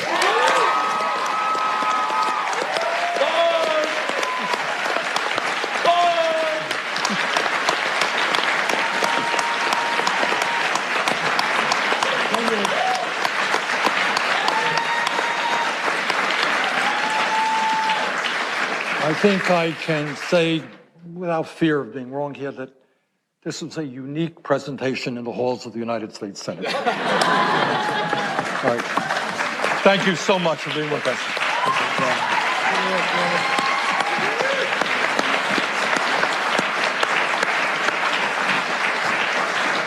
My name is Marcella. I'm 21 years old, and I was born and raised in South Florida. Growing up, dealing with hurricanes was a regular occurrence for me and my family. I remember being really little and feeling afraid because sometimes my dad would have to work during the storm. But it wasn't until my family moved to Fort Lauderdale, Florida, that I really became closely acquainted with the devastating impacts of sea level rise. We moved somewhere that's sometimes called the Venice of America, and it's well known for its beautiful waterways and coast. My family was lucky enough to live just 1 block away from the beach. But when we moved, I started to notice that every time a storm would hit, the street in front of my apartment would flood. And sometimes it would flood even when it wasn't raining. Local businesses would have to put out sandbags to stop the water from coming into the shores. My parents would have to move the cars up to higher ground for parking. And it was this weird dystopia where regular people were being forced to become experts in the ocean's tidal patterns and sea level rise. On really bad days, the entrance to my apartment apartment building would be blocked off from flooding. At the time, I didn't know that any of this had to do with something called global climate change or sea level rise. I just knew that this was an everyday part of my family's life. Then I went to college and I learned that my personal experiences with flooding and with hurricanes were just warning signs of more drastic changes to come for Florida and for the rest of the world. So scientists predict that by the end of the century, South Florida and Fort Lauderdale could see up to 6 to 7 feet of flooding. And that would put 1 out of every 8 homes in Florida underwater. I love way more than 8 people in South Florida, and no one should have to live in fear of losing their families or their homes to rising seas. And that's why I'm fighting to stop climate change and create millions of good-paying jobs in the process.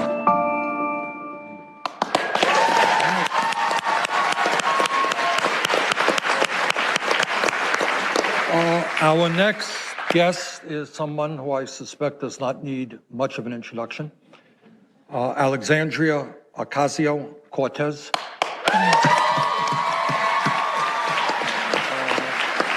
Is the Congresswoman-elect from New York's 14th Congressional District. She is a bold progressive fighting for a Green New Deal and for other legislation, not only in terms of the environment, but in all areas. They're going to protect ordinary people against the greed of big money. So Alexandria, we're delighted that you're joining us this evening. Let me start off with a pretty simple question. We have heard over and over again from the Trump administration and from fossil fuel economists that if we transform our energy system away from fossil fuel and we become more energy efficient and we move to wind and solar and other sustainable energy, what they are telling us is going to be a disaster for the economy. Is President Trump right? That's a hard one. I want you to think about it before you respond. Or is there, in fact, ideas out there that would enable us to create millions of good-paying jobs as we move away from fossil fuels? It's unsurprising that the response to any bold proposal that we have is to incite fear. To incite fear of loss, to incite fear of others, to incite fear of our future. But the only way we are going to get out of this situation is by choosing to be courageous. That's the only way we're going to get out of this. And first of all, it's just plain wrong.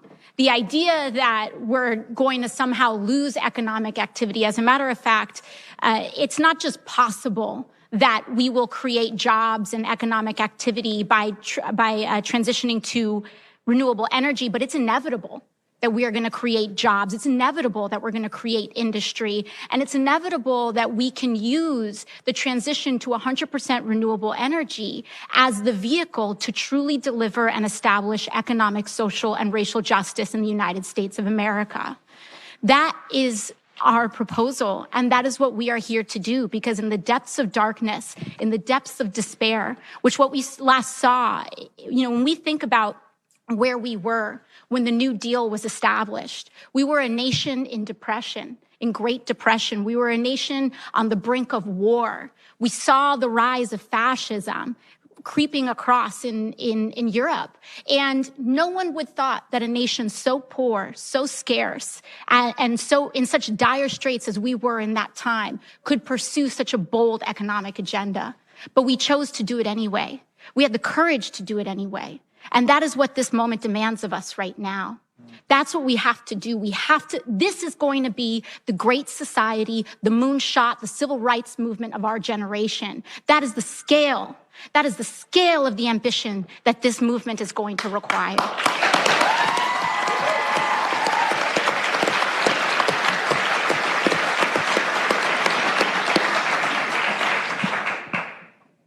How do we, I think what we all understand is that we're fighting for the future of the planet. But what Alexandria is talking about is that not only can we effectively combat climate change, but in the process, we can do good economics and create millions of good-paying jobs here and throughout the world. Alexandria, go into some detail. Yeah, absolutely. And it's important to also talk about the fact that this is not just an economic solution, is that this is the mechanism through which we can really deliver justice to communities that have been underserved. The water in Flint is still dirty. The water in Flint is still dirty. We've got children, Van and I were talking earlier, we've got children that are choking on the smoke in California. Those same children, and rather children mirrored of those children in Puerto Rico are choking on the fungal spores because we have not recuperated from the crisis, and the mold from the floods is taking up all of these people's homes. We have injustices in this country. Those injustices are concentrated in frontline communities, in indigenous, Black, and brown communities. They are the ones that experience the greatest depths of this injustice. But if we chose, and if we had the moral, political, and economic courage to say, we're going to fix all the pipes in Flint, we would put a lot of people to work at the same time. And that is what this is about.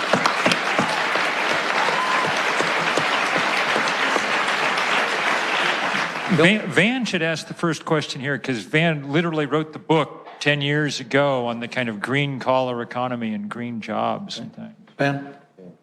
Well, first of all, it just brings tears to your eyes to hear you. It's just unbelievable. And, you know, Bill and Bernie, myself, and a bunch of other people here, we tried to take this hill in 2008. A big part of Obama's agenda was essentially the Green New Deal. I had a job in the White House to try to implement it. Right wing came after me. I had to resign under fire.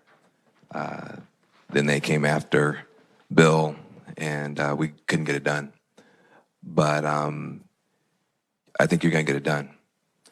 And we're going to get it done. We're going to get it done. So rather than talk about my book, The Green Collar Economy, I have a two-part question. One is about you, and the other is about your generation. Where'd you come from? Why did you run for office? You told me that you went to a protest, and as a result, something happened. Can you just talk about that?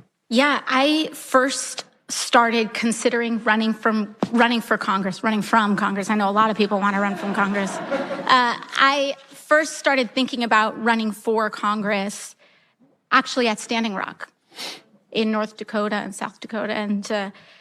And it was really from that crucible of activism where I saw people putting their lives on the line and Native peoples putting everything they had on the line, not just for themselves, not just so that this country can honor the treaties that we have made, but for the entire water supply for the Midwest United States, that they're putting everything on the line for others, for people that they have never met and never known, but they did know that children were out there drinking that water, going to drink that water. And when I saw that, I knew that I had to do something more. And, you know, it wasn't even planned to be this way, but I guess it's a kind of a poetry of history of sorts, that's where I started. And then the very first week, Sunrise, young people at Sunrise came up and asked me to join them in protest and to take that protest to the halls of Congress. And it's what needs to be done in this moment. Well, you know, the fact that you start as a protester and then you run for office against all odds, you win, and then join the rest of young people, you're still protesting even while you're in power. I think that idea of being both a movement leader and a politician, which I think Bernie Sanders is probably the best example of, is something I think is important.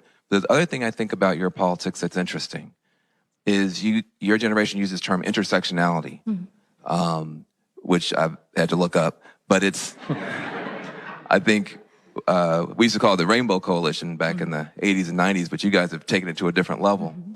Can you just talk about, we had a slogan 10 years ago, green jobs, not jails.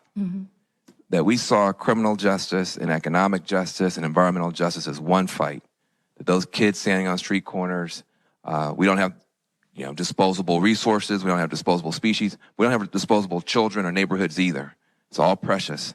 And that those kids could be putting up those solar panels, like Bernie was saying, and making a positive difference. Can you just speak to the intersectional power of your Green New Deal? Yeah, it's really the core of that is leave no person behind. We cannot have a solution. We cannot move forward into our future unless every single American is considered part of that. And whenever we see oversights, oftentimes when we get to the negotiating table in laws, in policy making, there's this idea that, we can leave the poorest of the poor behind, or we don't have to worry about this tiny sliver of the population because they're just a tiny sliver of the population. And what that eventually does is that it creates a crack. And that crack really, if you think of there being like a crack in the dam, it's usually where things always break down. And when we create policy the right way with integrity that honors everybody from the most vulnerable to the most powerful, when we acknowledge and see every person in this country, which is really what it's about, is that we have chosen not to see people in this country. We have chosen not to see people in this country until the majority of us have become unseen economically. Working people are not seen in the halls of Congress. Working people are not seen in policy making until we realize that the majority of Americans are working or working poor. And we are not seen. And it's time for us to be seen. Shailene and Bill comment. You used the word, which I absolutely agree with, is that millions of people out there are suffering, they're in pain, turn on the TV, they're not seen. Your observations on how media covers the pain that working people feel? I mean, I think it's through that negligence in how we cover working people. We think of, you look at this idea. I mean, I think it's funny, and I think it's been this kind of interesting puzzle in how media, and especially right-wing media, but all media sometimes even treats me, because in our journey, I am a working person that won a seat against all odds. We were outspent $4 million, and I had $300,000 in the bank, all in small dollar contributions, and we won anyway. And people didn't know what to say. People didn't know how to react. They say, she was just a bartender. Never mind the fact that I had experience in policy making, that I was an educational organizer. It's the idea that the amount of money you make for a living actually equals your worth in society. Well, can we interrupt this program to make an announcement about your shoes? Yes. I think we need at least a half-hour discussion about your shoes. Just kidding. And the same day as this, but it's a funny note, but the exact same day as the Trump administration's climate report, which they tried to bury, which they tried to air a month early, the day after Thanksgiving, that same day, they spent in prime time talking about my shoes. And that is what I talk about when I say being unseen, is that they won't even bring it up. They don't bring up the percentage of Americans that make less than $40,000 or $50,000 a year. They don't bring up the fact that we have amassed some of the largest amounts of wealth in American history, but we have never seen so many people struggling and living paycheck to paycheck in the way that we are today. Okay, Bill, Shailene? Just to bring it back to jobs and opportunity, people who are currently working in coal mines, or people who are currently working in jobs that we talk about replacing or offering new opportunity. I have a family member who's a coal miner, and he isn't against the reality of climate change. He isn't against renewables, but it's more, how am I supposed to feed myself as this transition happens? How do you speak on that? Great question. Because there's so much fear in that. Question. Yeah, it's real. And for folks who are interested in learning more about this whole movement, I suggest when we talk about transition, we talk about just transitions. transitions to renewable energy that also provide justice to all communities that are impacted, whether they are people that need to leave their homes on the shores of Puerto Rico, whether they are coal miners that feel like they may be transitioned out of a job. We need to have a just transition. That includes fully funding the pensions that all of these coal miners are due, of which they are being stripped. That means that we need to truly provide for those that are younger in their careers, truly provide educational opportunities in order for them to transition to renewable energy jobs as well. And, right there, there's an amazing environmental activist out in West Virginia. Her name's Paula Jean Swearingen. She actually ran for Senate this year. And she says, if another country came in and bombed our mountains and poisoned our water, we would go to war. And we cannot allow that level of disrespect of our people and of our land to continue. And again, when it comes to the economics of it, we can put so many people to work. We need to refit so many pipes. We need to relay roads. We need to rebuild schools. We need to invent technology that's never even been invented yet. There is no shortage of work to do, but we need to decide to do it. We need to say, we're going to do it. Bill? Well, first of all, just thank you so much. You've done the thing that politicians at their very best do, which is seize a moment when it appears. And the sight of you joining the Sunrise Movement young people in the Speaker's office to say time for change was a galvanizing moment. It took this fall, when we've had these one disaster after another and one huge report after another, and made them politically real in a sense, and so such gratitude. As we go forward with this Green New Deal, as I understand it, I want to sort of just ask you sort of a little bit about the mechanics of things going forward. As I understand it, the plan is to have a committee and then take till 2020 to sort of figure out with a lot of input where we're going. So over the last 10 or 12 years, climate movements learned a lot of lessons about climate justice. In the Midwest, people have learned about how important stopping eminent domain for private gain would be. Across North America, we've learned how important tribal sovereignty is to these fights. Over and over and over, we've learned that a key lesson is not just to say we're going to do green jobs. It's going to say we have to stop new fossil fuel infrastructure, because if we keep digging the hole deeper at the same time that we're digging out of it, we never get out of it.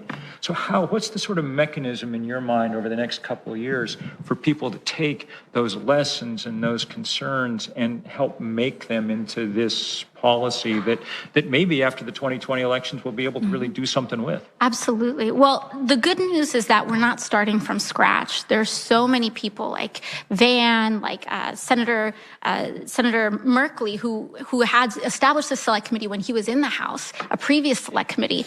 There's a lot of legislation that has been drafted to already start addressing some of these smaller issues, just transitions in coal, whether it's our energy infrastructure, whether it's battery, when we're looking at battery grids and so on. There's a lot of work that has already been done, but it needs to be consolidated and brought under the tent of a Green New Deal. And when we try to solve this issue piecemeal, we are not going to get it solved in time. That's why we are asking for this really great, ambitious, singular plan. And that is why I believe that the progressive movement is the only movement that has answers right now. We're the only ones that are drawing from the lessons of history, from Franklin Delano Roosevelt, from some of the most ambitious projects that we have pursued in American history. And that truly, again, is the scale that it's going to take. So, I think that there's so much work that has been done, and there's some outlying questions, especially when it comes to investment in technologies. When we as a public choose to invest in when we as a public choose to invest in new technologies, we deserve a return on that investment. And for far too long, we gave money to Tesla, we gave money to a ton of people, and we got no return on our investment that the public made in creating technologies. And it's about time that we get our due. because it's the public that funded and financed a lot of innovative technologies, and that's another, thing Let me to go. just jump in, and thanks so much for being with us. In the next few weeks and months, very important decisions are going to be made in the House and in the Senate. The truth of the matter is that the American people, in my view, understand the moral imperative of combating climate change for our kids and grandchildren, and they increasingly understand that we can create millions of jobs as we do that. So I would hope that everybody who has heard Alexandria tonight, she can't do it alone. The other good people in the House can't do it alone. We need millions of people to stand up and tell the Congress, hey, stop worrying about the fossil fuel industry. Start worrying about our kids and our grandchildren. Alexandria, thanks so much.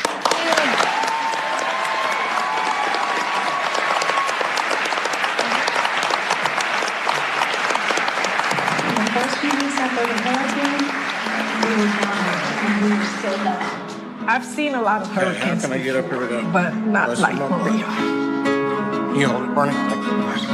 Tens of thousands of homes have been damaged or completely destroyed. Kids are not in school. You have no electricity. No hay electricidad, no hay electricidad. En este momento no. All the world scientists agree what happened. They all agree that the storms are worse because of climate change. Y el huracán María realmente lo volvió lo que era un problema humanitario crítico en casi una catástrofe humanitaria en la que 200,000 personas se han ido. The people, they feel forgotten, and neither the government and it's a sense of they don't care about us. Yeah, I think Puerto Rico, I think we did a fantastic job in Puerto Rico. What is there to be proud of? 2,975 dead?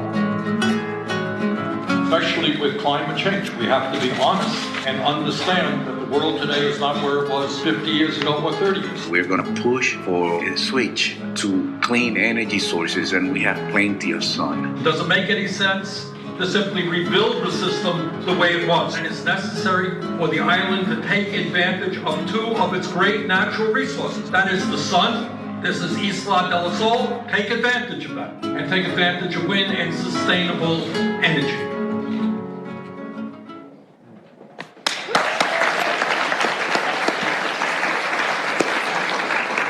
And now I am very proud to tell everybody how bipartisan we are. Our next guest is a card-carrying member of the Republican Party.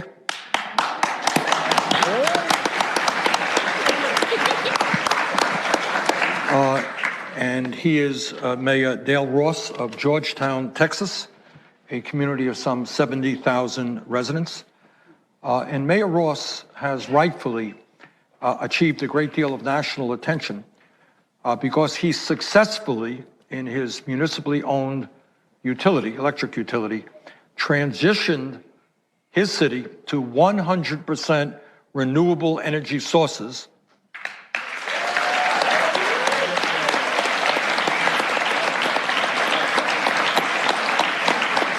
And I think one of the points we want to make tonight, and Mayor Ross will speak to it, is obviously the main issue is saving the planet. Nothing more important than that. But we are also talking about the ability to create millions of jobs. And in my view, and I think Mayor Ross will talk to this, over a period of time, we have the capability of lowering utility costs in America. All over this country, people every month, they get their utility bill and they pull their hair out, all right? Sick and tired of rising utility costs. And I think we have the opportunity as we transition away from fossil fuel to stabilize and lower that. Mayor Ross, thank you so much for you and your wife, Mickey, to be here with us tonight. So let me ask you this question. Your city, as I understand it, now has 100% renewable energy sources. That's right? true. And I would imagine that having moved away from fossil fuel, the electric bills in your community are soaring, and everyone is beating down the halls of City Hall in order to get you to go back to fossil fuels. Am I right? You are absolutely wrong. Oh, okay. Glad to hear that. No, the critics, I would hope that that's the case, but that's not what we did. We made our decision based on the facts. We went based on where the facts would be. And so what we wanted to do is achieve two things. One, we wanted to eliminate volatility in the short-term markets. Two, we wanted to have a electricity source that we could mitigate regulatory and governmental risk.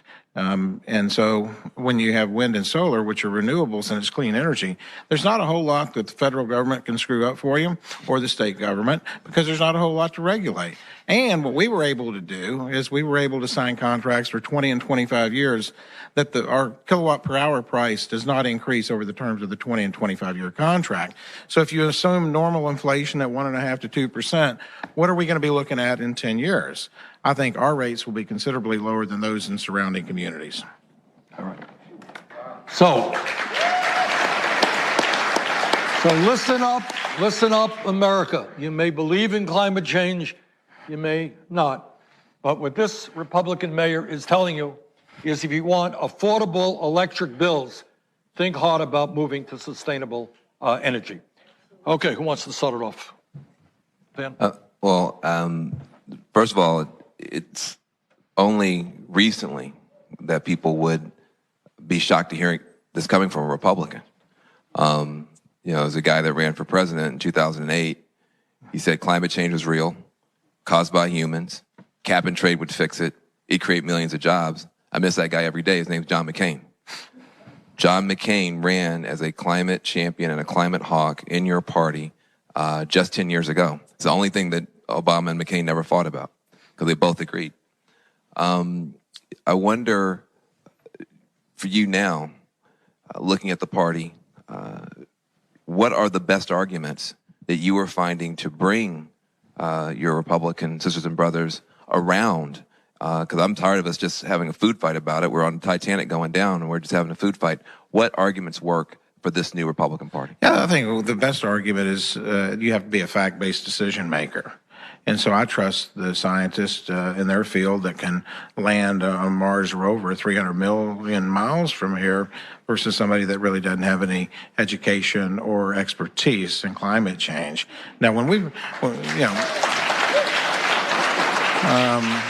I think you leave it to the subject matter experts, okay? And I think if you're going to run for office, you need to make that argument that not only is renewable energy good economically, it's good for environment as well. Because I've always said if you win the economic argument, you're going to win the environmental argument by default. And I think the greatest hope is when you look out here and you see this audience and you see these young people, this is the future that I see. And with their help, we can get folks elected to office that knows that there can be both environmental benefits and economic benefits to going renewable energy. And I think you'll see the tide is changing. And let me tell you why the tide is changing. We are at a tipping point right now where it's all about cost. And coal cannot compete with wind and solar on cost. And no matter who says we're going to bring coal jobs back, if you hear that, that's absolutely not true because they're not going to be able to compete in the market, and it's an open market. And so what we're looking at is we're looking at the tremendous job creation in wind and solar and renewables, because you got three kinds of renewables. You got wind, solar, and hydro. Hydro's out in Washington State, Oregon State, okay? And so if you look at Texas, we're number 1 in wind, and we're number 5 in solar, and we'll probably be number 1 in solar in a couple of years as well. Our solar farm, it's pretty cool. It's a 2-mile array, and it tracks the sun in the morning. So as the sun rotates, the array so that you can maximize the energy you're producing. Now, let me tell you what. It takes 3 people to run those 1.7 million solar panels on 1,250 acres. But up in Amarillo, where our wind farm is, there's 97 turbines. And those guys do maintenance day 1, and it takes them 30 days to get to turbine number 97. And the vast majority of the folks up there on that wind farm, they were in the oil patch. And they like this. It's better pay. It's cleaner work. And like the guy told me, he says, hey, I'm 35. I'm going to retire as a technician out here because I really like my work, and it's going to be there, I think, forever. Incredible.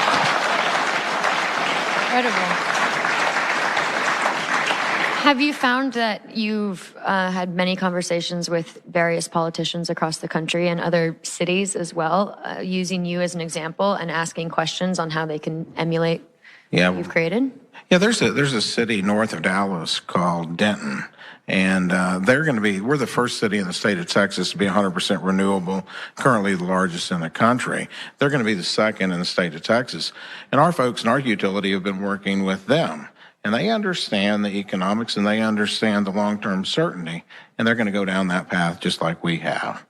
And I will say this, and Van and I were out in Hollywood. Yeah, I'm in Hollywood. Yeah. I've been in 4 movies last year, okay? Gore, Redford, Ross, you hear all that. And so. Shailene, now you got some competition here. You didn't know that. I'm just saying. But we were out there, and we gave a presentation, and I get back to Georgetown, and this is where there's green and green energy on the economic development side. I get a phone call from a billionaire who saw our presentation, and he says, I need to meet with you because he believes in rewarding cities that have really good environmental policies, and he's authorized me to spend up to $50 million in your city. And so I'm not going to name his name because we're currently figuring out a way to spend his $50 million. If we get in a bind, we're going to ask my wife, Mickey, how to spend $50 million. And we will have that figured out in, 2 weeks, I'm guessing. And so not only is it the right thing to do, it's economically the right thing to do, and it's the future. Because, you get into the moral and ethical discussion right now, and don't we have an obligation to leave the planet better for our kids and grandkids and great-grandkids? And we have the ability to do that. You just have to have bold visionary leaders who you elect to make that happen with y'all's help. So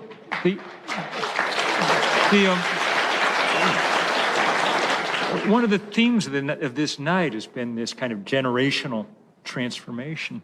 And one of the things that mayors have to think about is, what their city will be like 10, 20, 30, 40 years down the road. Do you find that the fact that you've turned this into a clean city is an attraction for people, young people moving to your area, bringing new businesses, that kind of thing? I don't know if exclusively that's it, but it's part of it, and it certainly helps.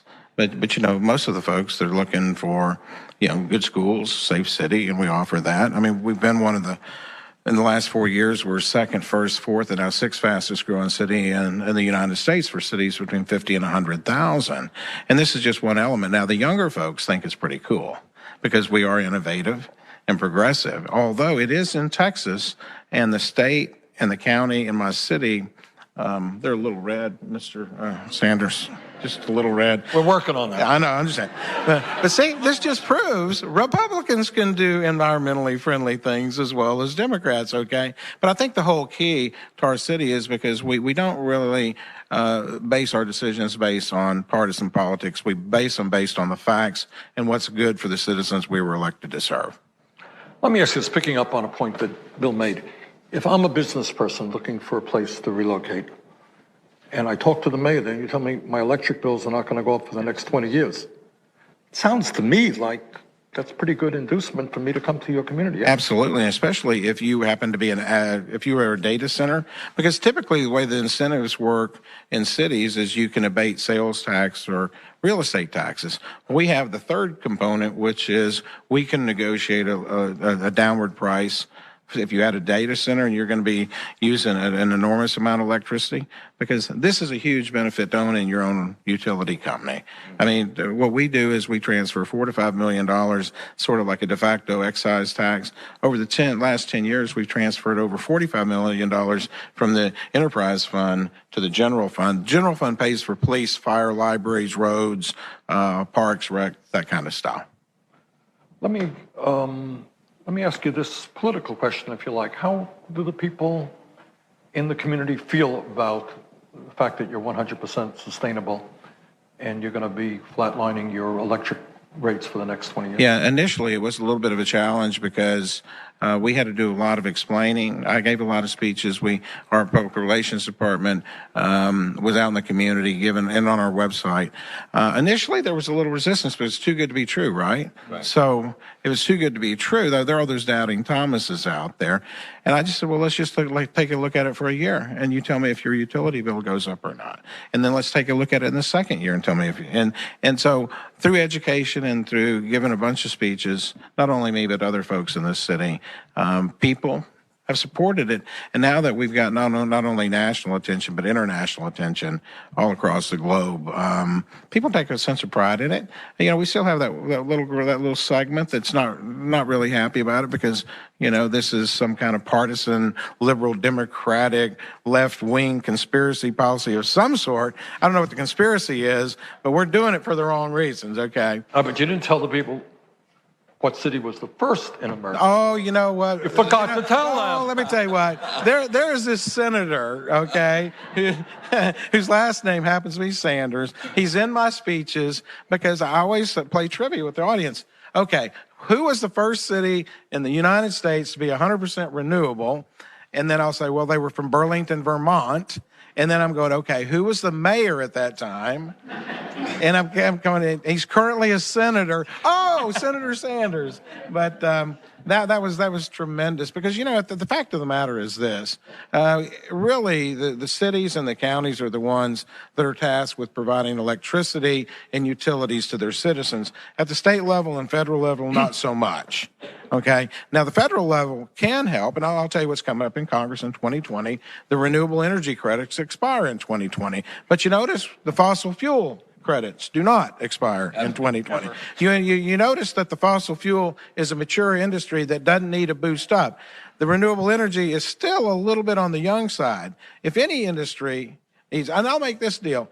Okay, do away with the renewable credits, but do away from the fossil fuels. Let's have a level playing field and see who wins.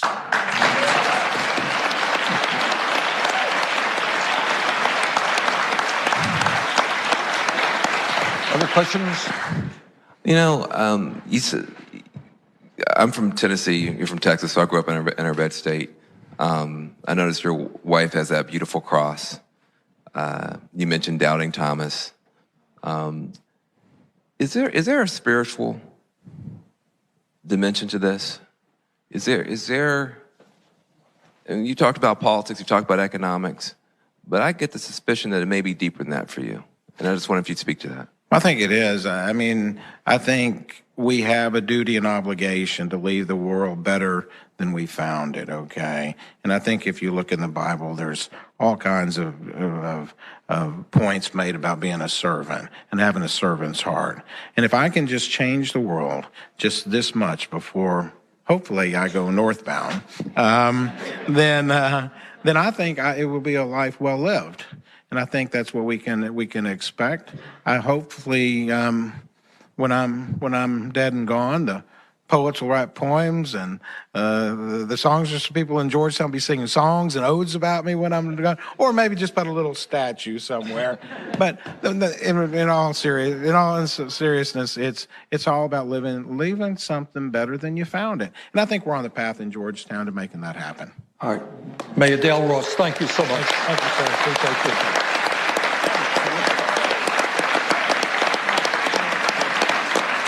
The globe faces an unprecedented crisis. The United Nations Intergovernmental Panel on Climate Change has informed us that we have 12 short years to bring this entire planet together to make a massive transformation of our energy system and global economy, and only 30 years to completely eliminate carbon pollution emissions. Critics will say that this is unrealistic, but it's actually already happening all over the world. While no country on Earth is where we need to be, there are countries who are moving in the right direction to take immediate and aggressive action to combat climate change. China certainly has significant political and environmental problems, but it has already installed a little bit more than double the total amount of solar as the United States, and recently became the biggest solar country in the world. China raised its 2020 solar target to 5 times the total amount of electricity that the United States produces from all sources. China has achieved this explosive growth by employing the largest renewable energy workforce in the world, 4.2 million people, which is nearly 40% of the total number of renewable workers in the world. And it's not just China. The European Union released a plan to eliminate carbon emissions by 2050. One of the European Union's member states, Sweden, has released a plan to stop using fossil fuels altogether by 2030 and eradicate all carbon pollution emissions by 2050.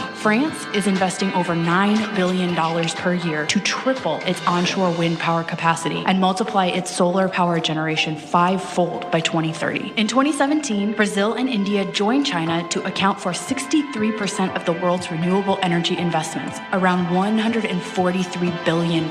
India is now producing the cheapest electricity in the world through solar and wind plants. This is a pivotal moment for the United States. We cannot continue to abandon our fellow humans all over the globe. We must lead the fight to cut carbon pollution emissions and create millions of jobs.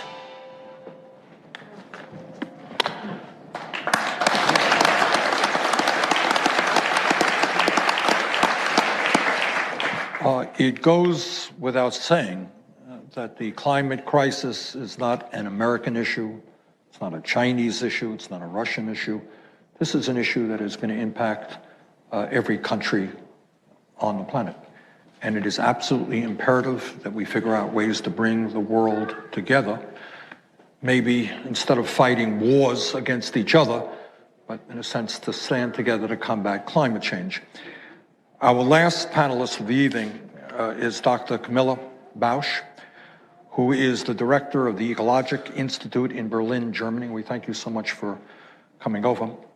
She has been a long-standing part of the German delegation to the UN climate negotiations, and she has been monitoring some of the innovative breakthroughs in sustainable energy that have been taking place all over the globe.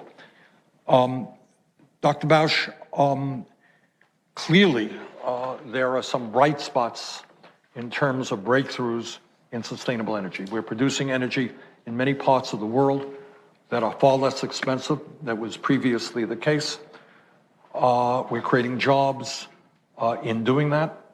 Can you talk a little bit about some of the breakthroughs that we are seeing and some of the really innovative things that countries around the world are doing? Thank you very much. It's an honor to be here. It's a pleasure to be here and join this wonderful panel. And of course, I had to come over from Germany, meaning I flew. And flying to an event which is on a climate crisis, I had to neutralize my emissions. And I dedicate my neutralization, which will be an investment in an incredibly efficient stove for a family in Nigeria, to Senator Sanders. So, having said this, I think when we think about innovation, when we think about the forward-looking approaches, we have to think different areas. We have to think bold policy, innovative policies. We have to think about innovative business practices. We have to think about innovative citizen action, and we have to think innovative forward-looking research. So let me give you a few examples from some areas, and then we can discuss some more. So one innovative, bold policy, which was innovated some time ago, but I think it was really a game changer, was the German feed-in tariff. The German feed-in tariff was very interesting because it allowed citizens, it allowed farmers to get involved in an area where the old utilities didn't want to invest. Renewables. Coming to a situation that we actually pushed from 6% of renewables to almost 40% today, driven by the population. It's great for the acceptance. That was innovative, and that actually was a model which spread. Second, if we think innovative business model, there is this company. It started with a young entrepreneur in his mid-20s, having the vision of bringing clean energy to rural Africa, Eastern Africa, where he wanted to provide that to fight energy poverty, to fight poverty and create business opportunities.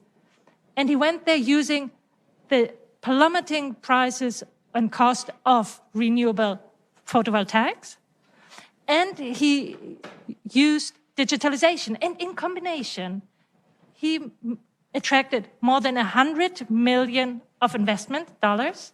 He has now and it's not even 10 years in, 700 employees in 12 countries and provides 600,000 people with clean energy, wanting to expand that to 20 million in 2023. And with this kind of spirit, I think he could do it. third innovative approach, I mean, you could also look to the biggest lithium-ion battery ever now installed in Australia. That is a Tesla battery, and it's giving great ancillary services, meaning stabilizing services to the grid in a context where we have a lot of renewables maybe needing that. So that is innovation, but I want to look more to Chile. You can look all over the world. That's the nice thing.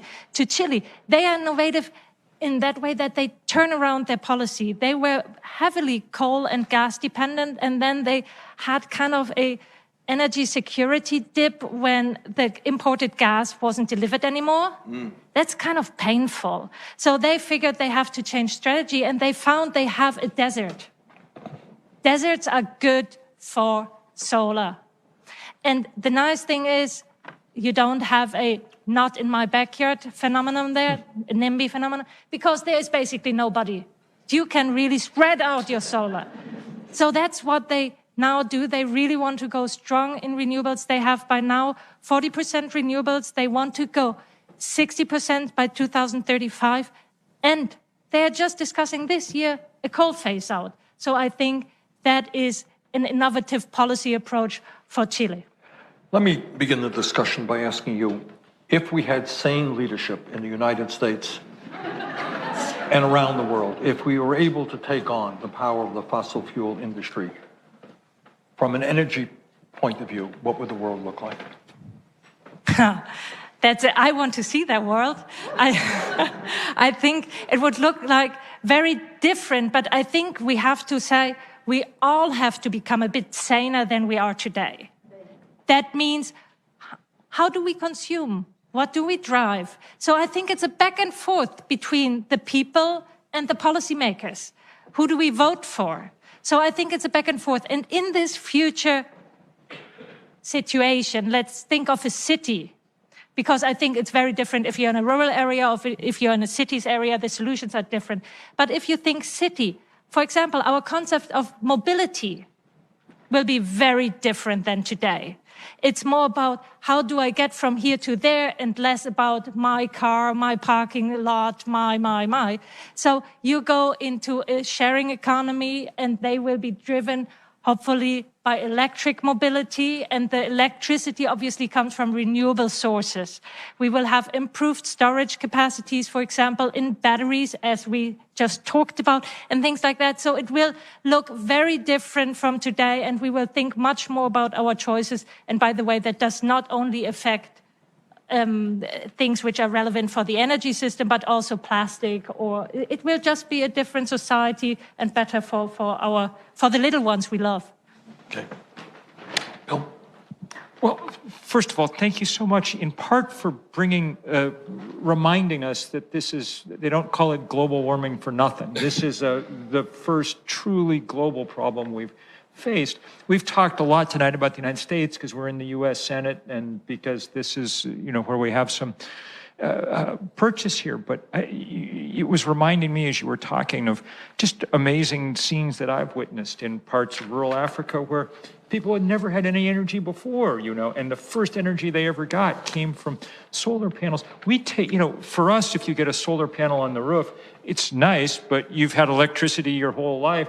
I remember sitting around a group of elders and they kept handing me cold bottles of water to drink. And I was grateful because it was hot as heck in Ivory Coast. But it took me a little while to figure out why they were so proud to be doing this. Until the week before, there'd never been anything cold in this place before.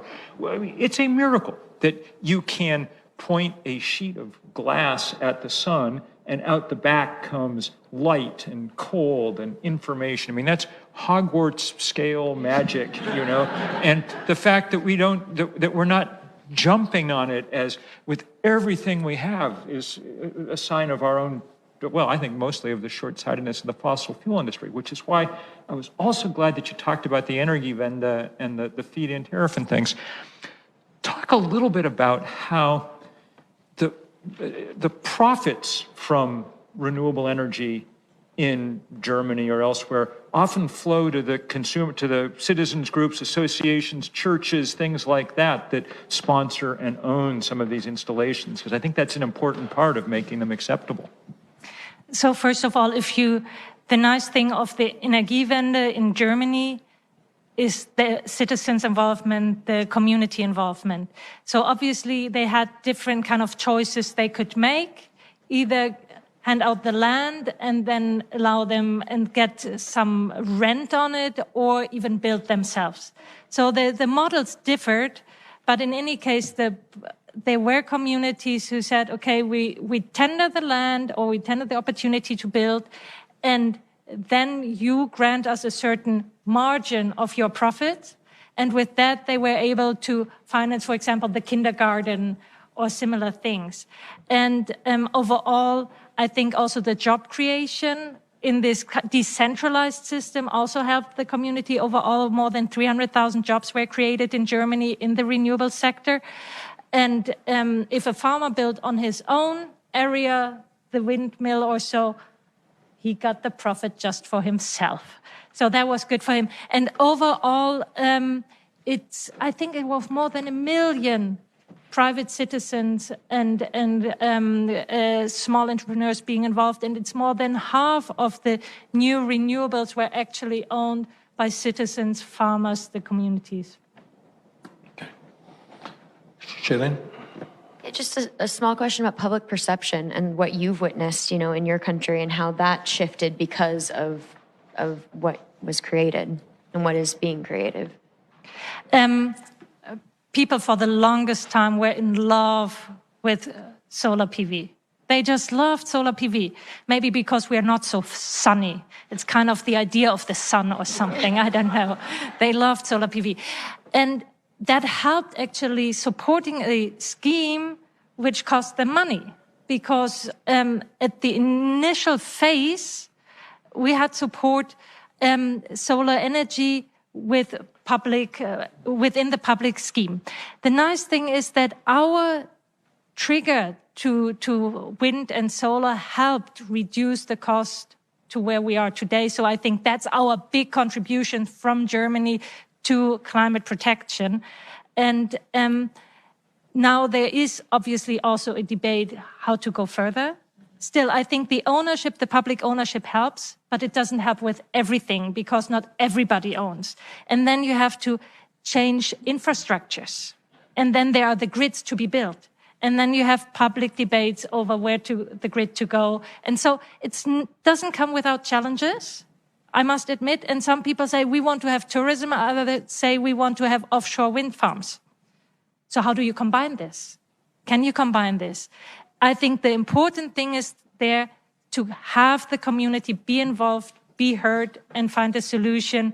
Maybe it doesn't fit with everybody, and we have to think about the common good we are working towards, but involve them, let them be heard, and make it as good as it can be with the goal you have in mind. Ben? You seem pumped. So that's good, because we started off kind of bummed, and now it's just getting better and better, and you're kind of like global light bulb.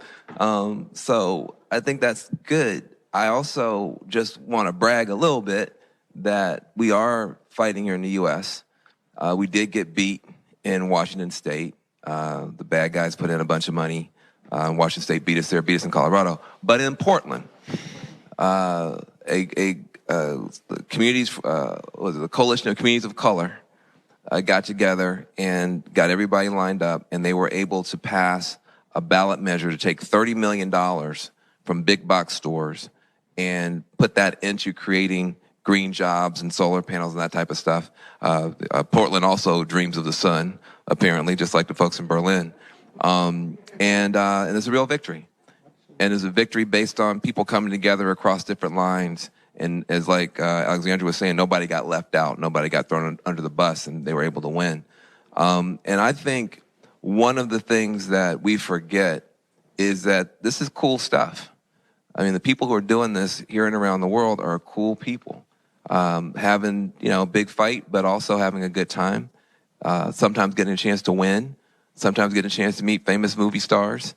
This is not a bad night for me. So, can you talk a little bit about there's a politics of joy that I think is just below the surface in terms of public perception. because you were at Standing Rock.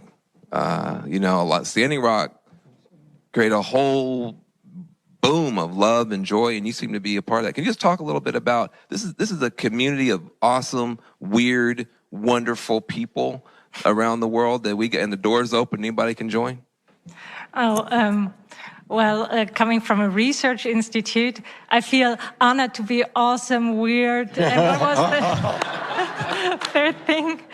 Wild. Anyway, I can tell you about a few moments of joy I had. And then you have the dips in between. So one moment of joy was in 2007. Why was that? We were in Bali. And Bali, we were negotiating in the UN climate negotiations. Where do we go towards a next international agreement? It was about, do we get a mandate to negotiate our future in this setting? And it was a very, very difficult negotiation also with the US, very difficult. And at the end, we got the deal. We called it Bollywood because just, like in a good Hollywood movie, just before the end, we thought, oh God, it's gonna crash. And then we actually got it. And that was Bollywood. So that was a happy moment. But then you saw 2 years later when we wanted to sign the deal, and actually a lot had happened to bring the issue to the heads of state level. More than 100 heads of state came. And we had Copenhagen. The negotiations didn't come out as we wanted to. But then, just a few years later, a happy moment again, the Paris Agreement. So that is now the framework we as a world want to work under, work within, work towards. The Paris Agreement, meaning a global effort, a common global effort toward climate protection and adaptation in a solidarity system. So, and I could talk on, but I don't have time. Let me ask you this, as somebody who, has an understanding of what's going on the planet. Do you perceive that there is a growing sense of urgency about the need for a very aggressive response to climate change? Are these reports that you've been a part of making people in countries aware that, if we're going to save our country and this planet, we have to move very quickly and boldly? Are you sensing some of that? I think that we are starting to feel a lot of the impacts of a rising temperature. You see the coral reefs, you see the storms, you see the droughts. I talk to people in Germany who tell me in the forests that the German oak will actually have difficult times, and they are asking themselves what to plant today to harvest in 100 years, because we're going to have weather like in Spain, which might be nice, in some respect, but anyway, not good for our trees. So I think that just makes it very immediate that we are living in a changing climate and that we have to react.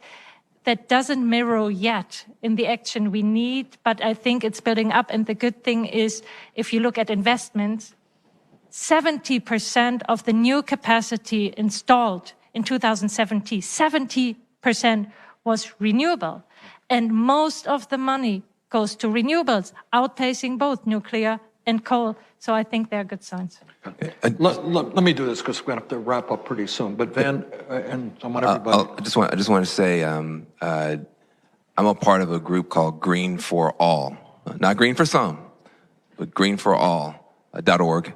And part of our mission, our mandate is to say that, solar panels don't put themselves up. Wind turbines don't manufacture themselves. New forests don't plant themselves. Everything that's good for the planet is a job, it's a contract, it's a business opportunity for somebody. So we can't fight pollution and poverty at the same time by taking the people who most need work and giving them a chance to do the work that most needs to get done, repowering the country and the world in a clean and green way. And I just, wanted to point that out, that there's something can happen globally that we can learn from each other and we can help each other. And, the folks in the so-called slums and the folks in the so-called hood and the folks in the villages and the townships or whatever, that we all pretty much have the same problem. And we also, I think, have the same solution. And I just wanted to brag on Green for All and appreciate you. Shailene, parting thoughts about maybe what you learned tonight or what your thoughts are for the future? Yeah, I mean, I kind of want to echo what you said about joy and about hope. And, you know, it's so easy to to feel so much fear when we talk about climate change because there is a lot of fear that is present. But there is so much work that is already being done and so many people who are activated, and being here and knowing that, you know, however many people are streaming this online. And I guess I'm constantly in rooms in my world, in my industry, where people are now starting to talk about climate change, where 3 years ago when I would mention it, nobody had wanted to listen, or nobody had questions to ask. And now people are eager and curious to learn. And what Alexandria said about courage, we're starting to see that more and more with this movement, because we're starting to see people go, wait, if we don't have a planet, nothing else matters. None of these other movements matter. Everything that I'm a part of doesn't matter. So I just feel very joyful right now, and I feel very excited, and we have a lot of work to do, but knowing that we're all going to do it together is just, oh, it's amazing.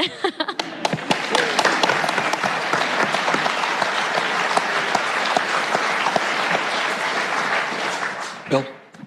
Well, look, I wrote the first book about climate change 30 years ago. So I've had as long a time as almost anybody on the planet to think about this and deal with it. We could have seized this moment 30 years ago. In this Congress, Jim Hansen, our greatest climate scientist, came and said, here's what's going to happen, let's get to work. We didn't seize the moment because the fossil fuel industry got in the way. 20 years ago, we were at Kyoto, the world coming together for the first time. We could have done it, but no, Exxon et al. Made sure that nothing happened. 10 years ago at Copenhagen, we could have used, as you said, Dr. Bausch, could have seized the moment there and nothing happened. In the last 10 years, there's been the beginnings of a real movement building. And Bernie, you've been a big part of that. I mean, when we started the fight against the Keystone Pipeline, there was literally no other politician in Washington who had the slightest interest in talking to us about this because it was not popular. True story. When people went to Standing Rock, when people built the divestment movement that now has passed $7 trillion, when now we see the Sunrise Movement and people, we better damn well seize this moment, because the physics and chemistry of climate change mean we do not get an endless series of moments to seize. If we don't seize this one, when we come back in 10 years, we're going to be doing the eulogy, not the pep rally. So this is got to be the moment. And we're just so thankful for the energy here. I mean, I was asking Van earlier how many people watch CNN on a given night. Maybe on a good night, 700,000. We've got way more than that tuned into Climate News Network tonight, watching millions of people watching this around the country. In the end, what changes things is movements. That's what shifts the zeitgeist and lets us do the work that needs doing. We won this argument 25 years ago. The science was entirely clear. The argument was over. But the fight, so far, we've lost, because fights are about power and money. And now we've got to bring that power ourselves. And tonight's a big part of that. So thank you, Senator Sanders, for organizing this, and thanks to everybody who's out there doing this work day in, day out.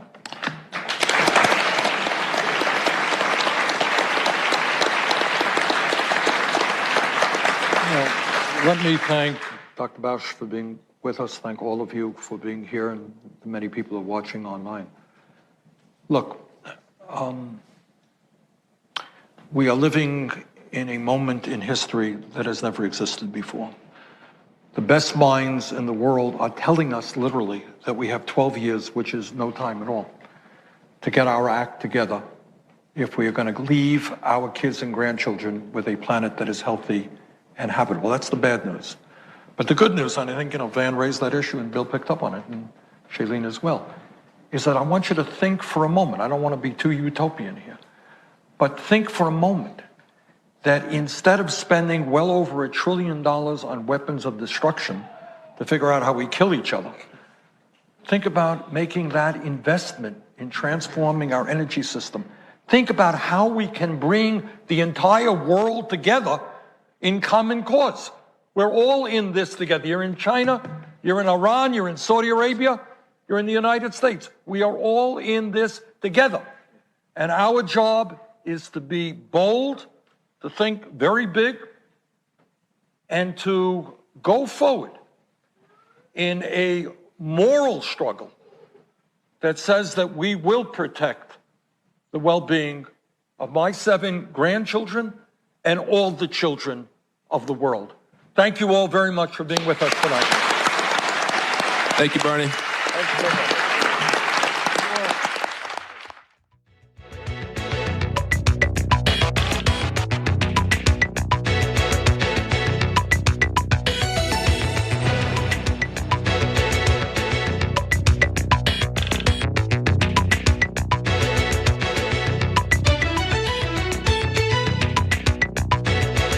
All right, welcome to the Young Turks coverage of Bernie Sanders' town hall event on climate change. We are now going to analyze what they said, and I want to let you guys know that we're going to do this free for everybody on tyt.com/live and so many other folks that are joining us on other platforms, including our broadcast partners on the East Coast. But we will continue this conversation in about 15 minutes with Josh Fox. He's going to come and join us, and he is the director of Gasland and a person who's fought against climate change for a long time and a great leading voice in this. And he'll be speaking to our members at that point. So tyt.com/join to become a member and hear that and the rest of our analysis. And we are doing a free trial right now at tyt.com/holiday. That's just a 1-week free trial. Give it a shot, see if you like over a dozen shows, progressive shows that we have in the network. Now, let's discuss what happened. There's, as usual with the Bernie Sanders town halls, there's several different things that I loved. One is the learning, things I did not know, and 2, the clarity of the message in terms of who is at fault. I'll give you a teaser. It's the fossil fuel industry. But they were super clear about that, and you almost never see it in the rest of the media. And there's good reason for that, because the fossil fuel industry is a huge, huge advertiser. And so pointing that out would be inconvenient, if you will.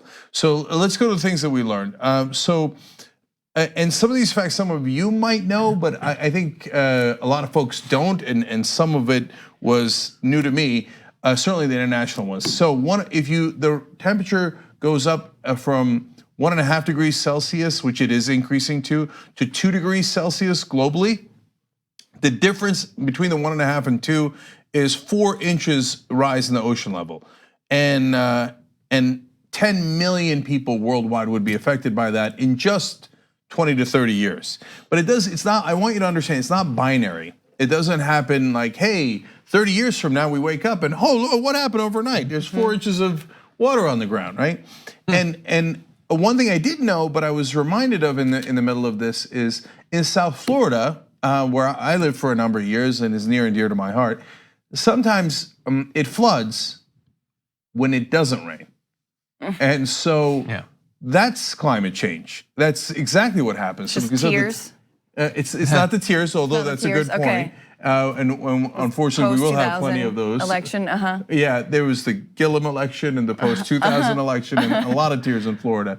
But no, it's the tide rising, and so it has begun. So you'll be, whether it's in South Beach or in Fort Lauderdale, and all of a sudden there'll be a flood, and you're like, what on God's green earth is happening? It's not raining, right? Yeah. And so the oceans are in fact rising.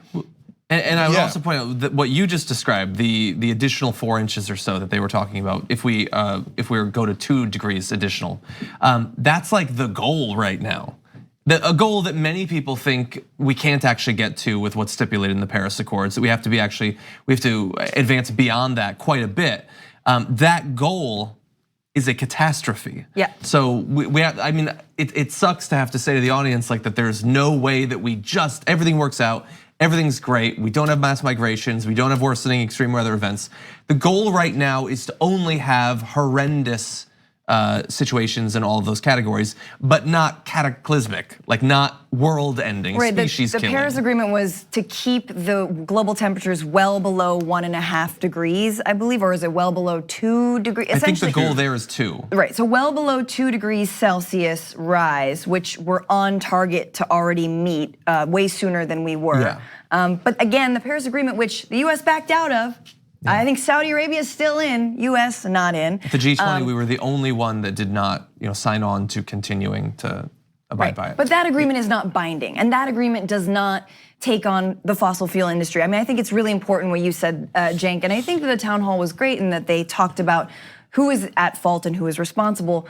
But unless we really problematize this and say the solution from here on out is not via corporate power and corporate control, and actually the fight for things like economic justice and for the future of our survival are really one and the same. And they come together under this banner of climate solutions and real climate, taking on and tackling climate change. We can't allow, and I was surprised, I think the town hall was great, but I was also surprised that there wasn't a lot of, Bill McKibben has said we need to treat the fossil fuel industry like enemy number one.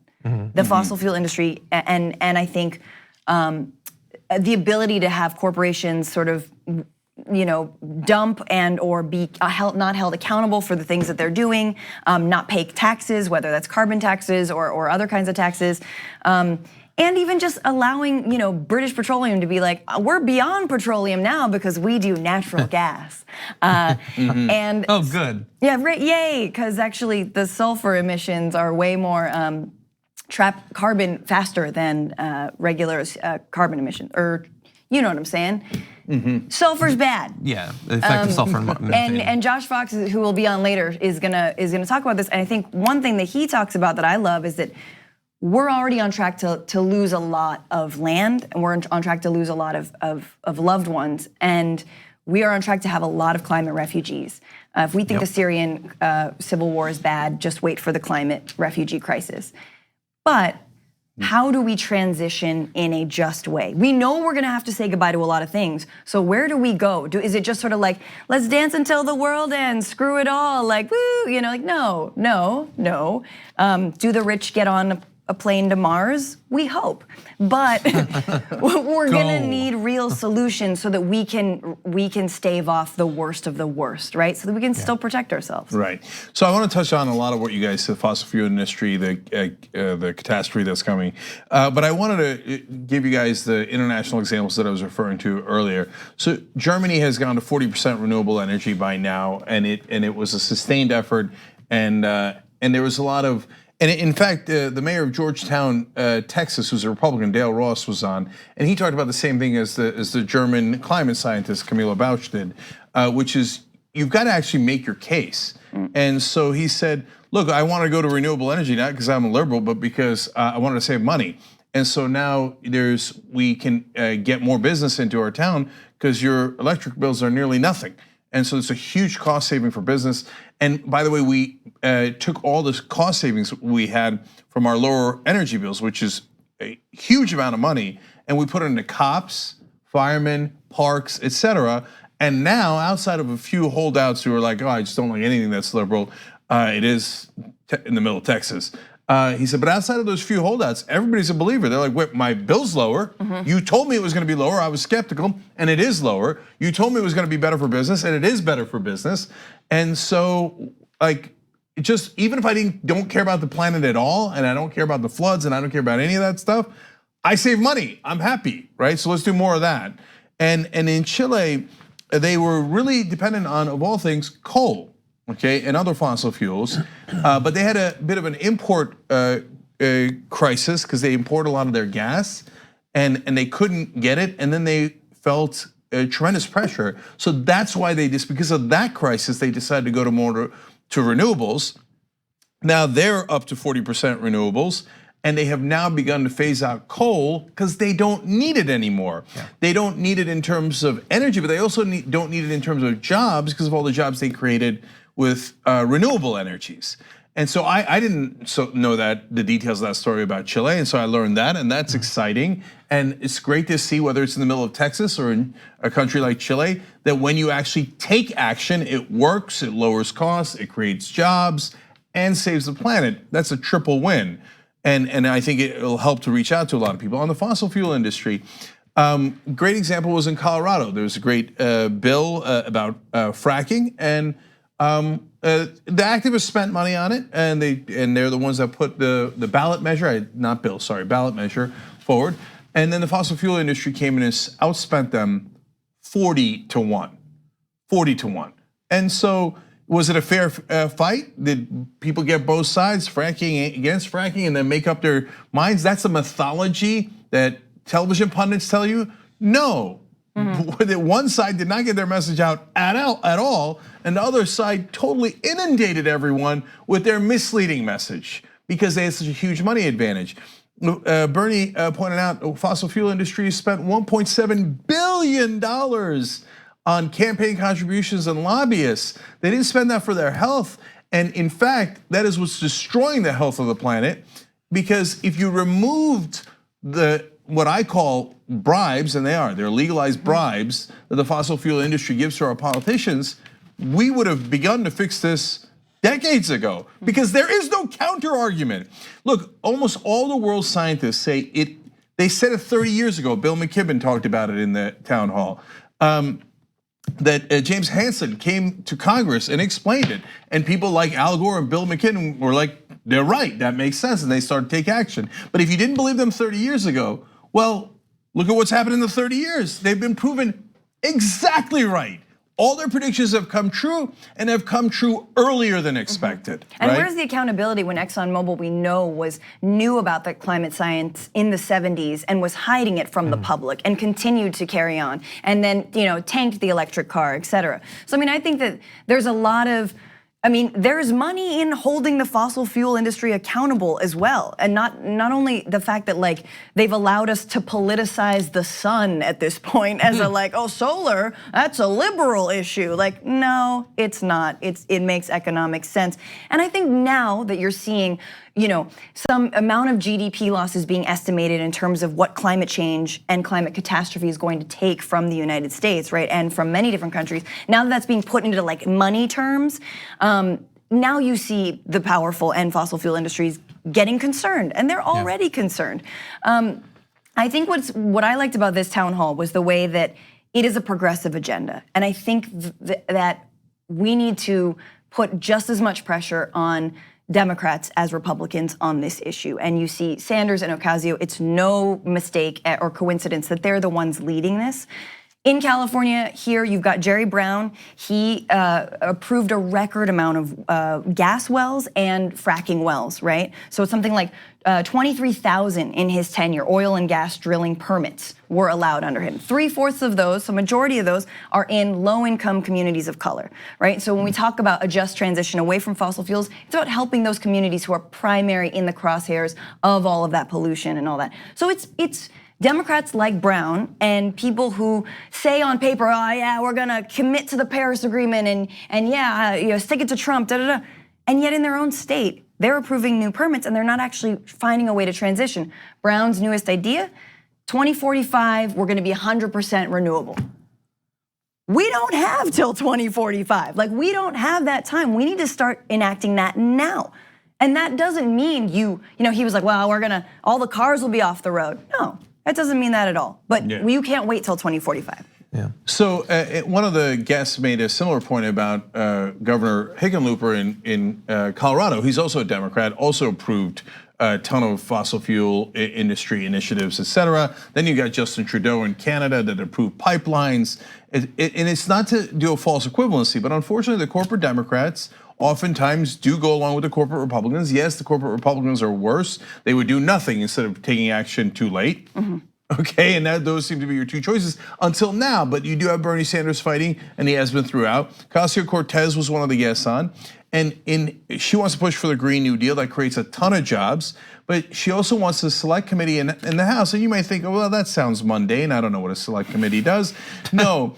It would be an umbrella group to make sure that all these initiatives are actually taken up and actually take action on it instead of just sitting around talking about it. But the most important part of it is no one is allowed on the committee, if she gets her way, and that's the request of the Sunrise Movement, the Justice Democrats, and Acacio Cortese, that takes fossil fuel industry money because we don't trust them. The whole point of the fossil fuel industry is to corrupt politicians. Right. So if you allow those same corrupt politicians, what, just because they're Democrats? No, if you allow them on the committee, they will kill all action on it. Do you know that in 2020, a lot of the renewable energy credits expire, okay? So basically subsidies, and you say, oh, well, good, the subsidies, I'm a Republican, I don't like subsidies.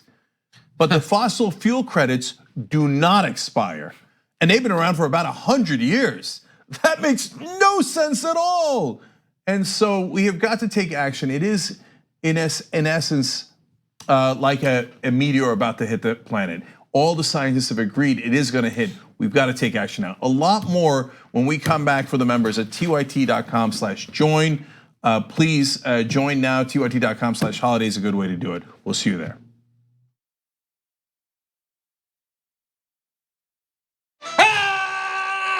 We get animated about the news. Yes, we're not the robots on TV. I actually care about the news. Guilty, I care. Senator Sanders, I'm going to do something unusual. I'm going to ask you a policy question. How dare you? That's the problem, you're the problem. Don't ever attack the Republicans. Where the is the liberal media? No, these are all established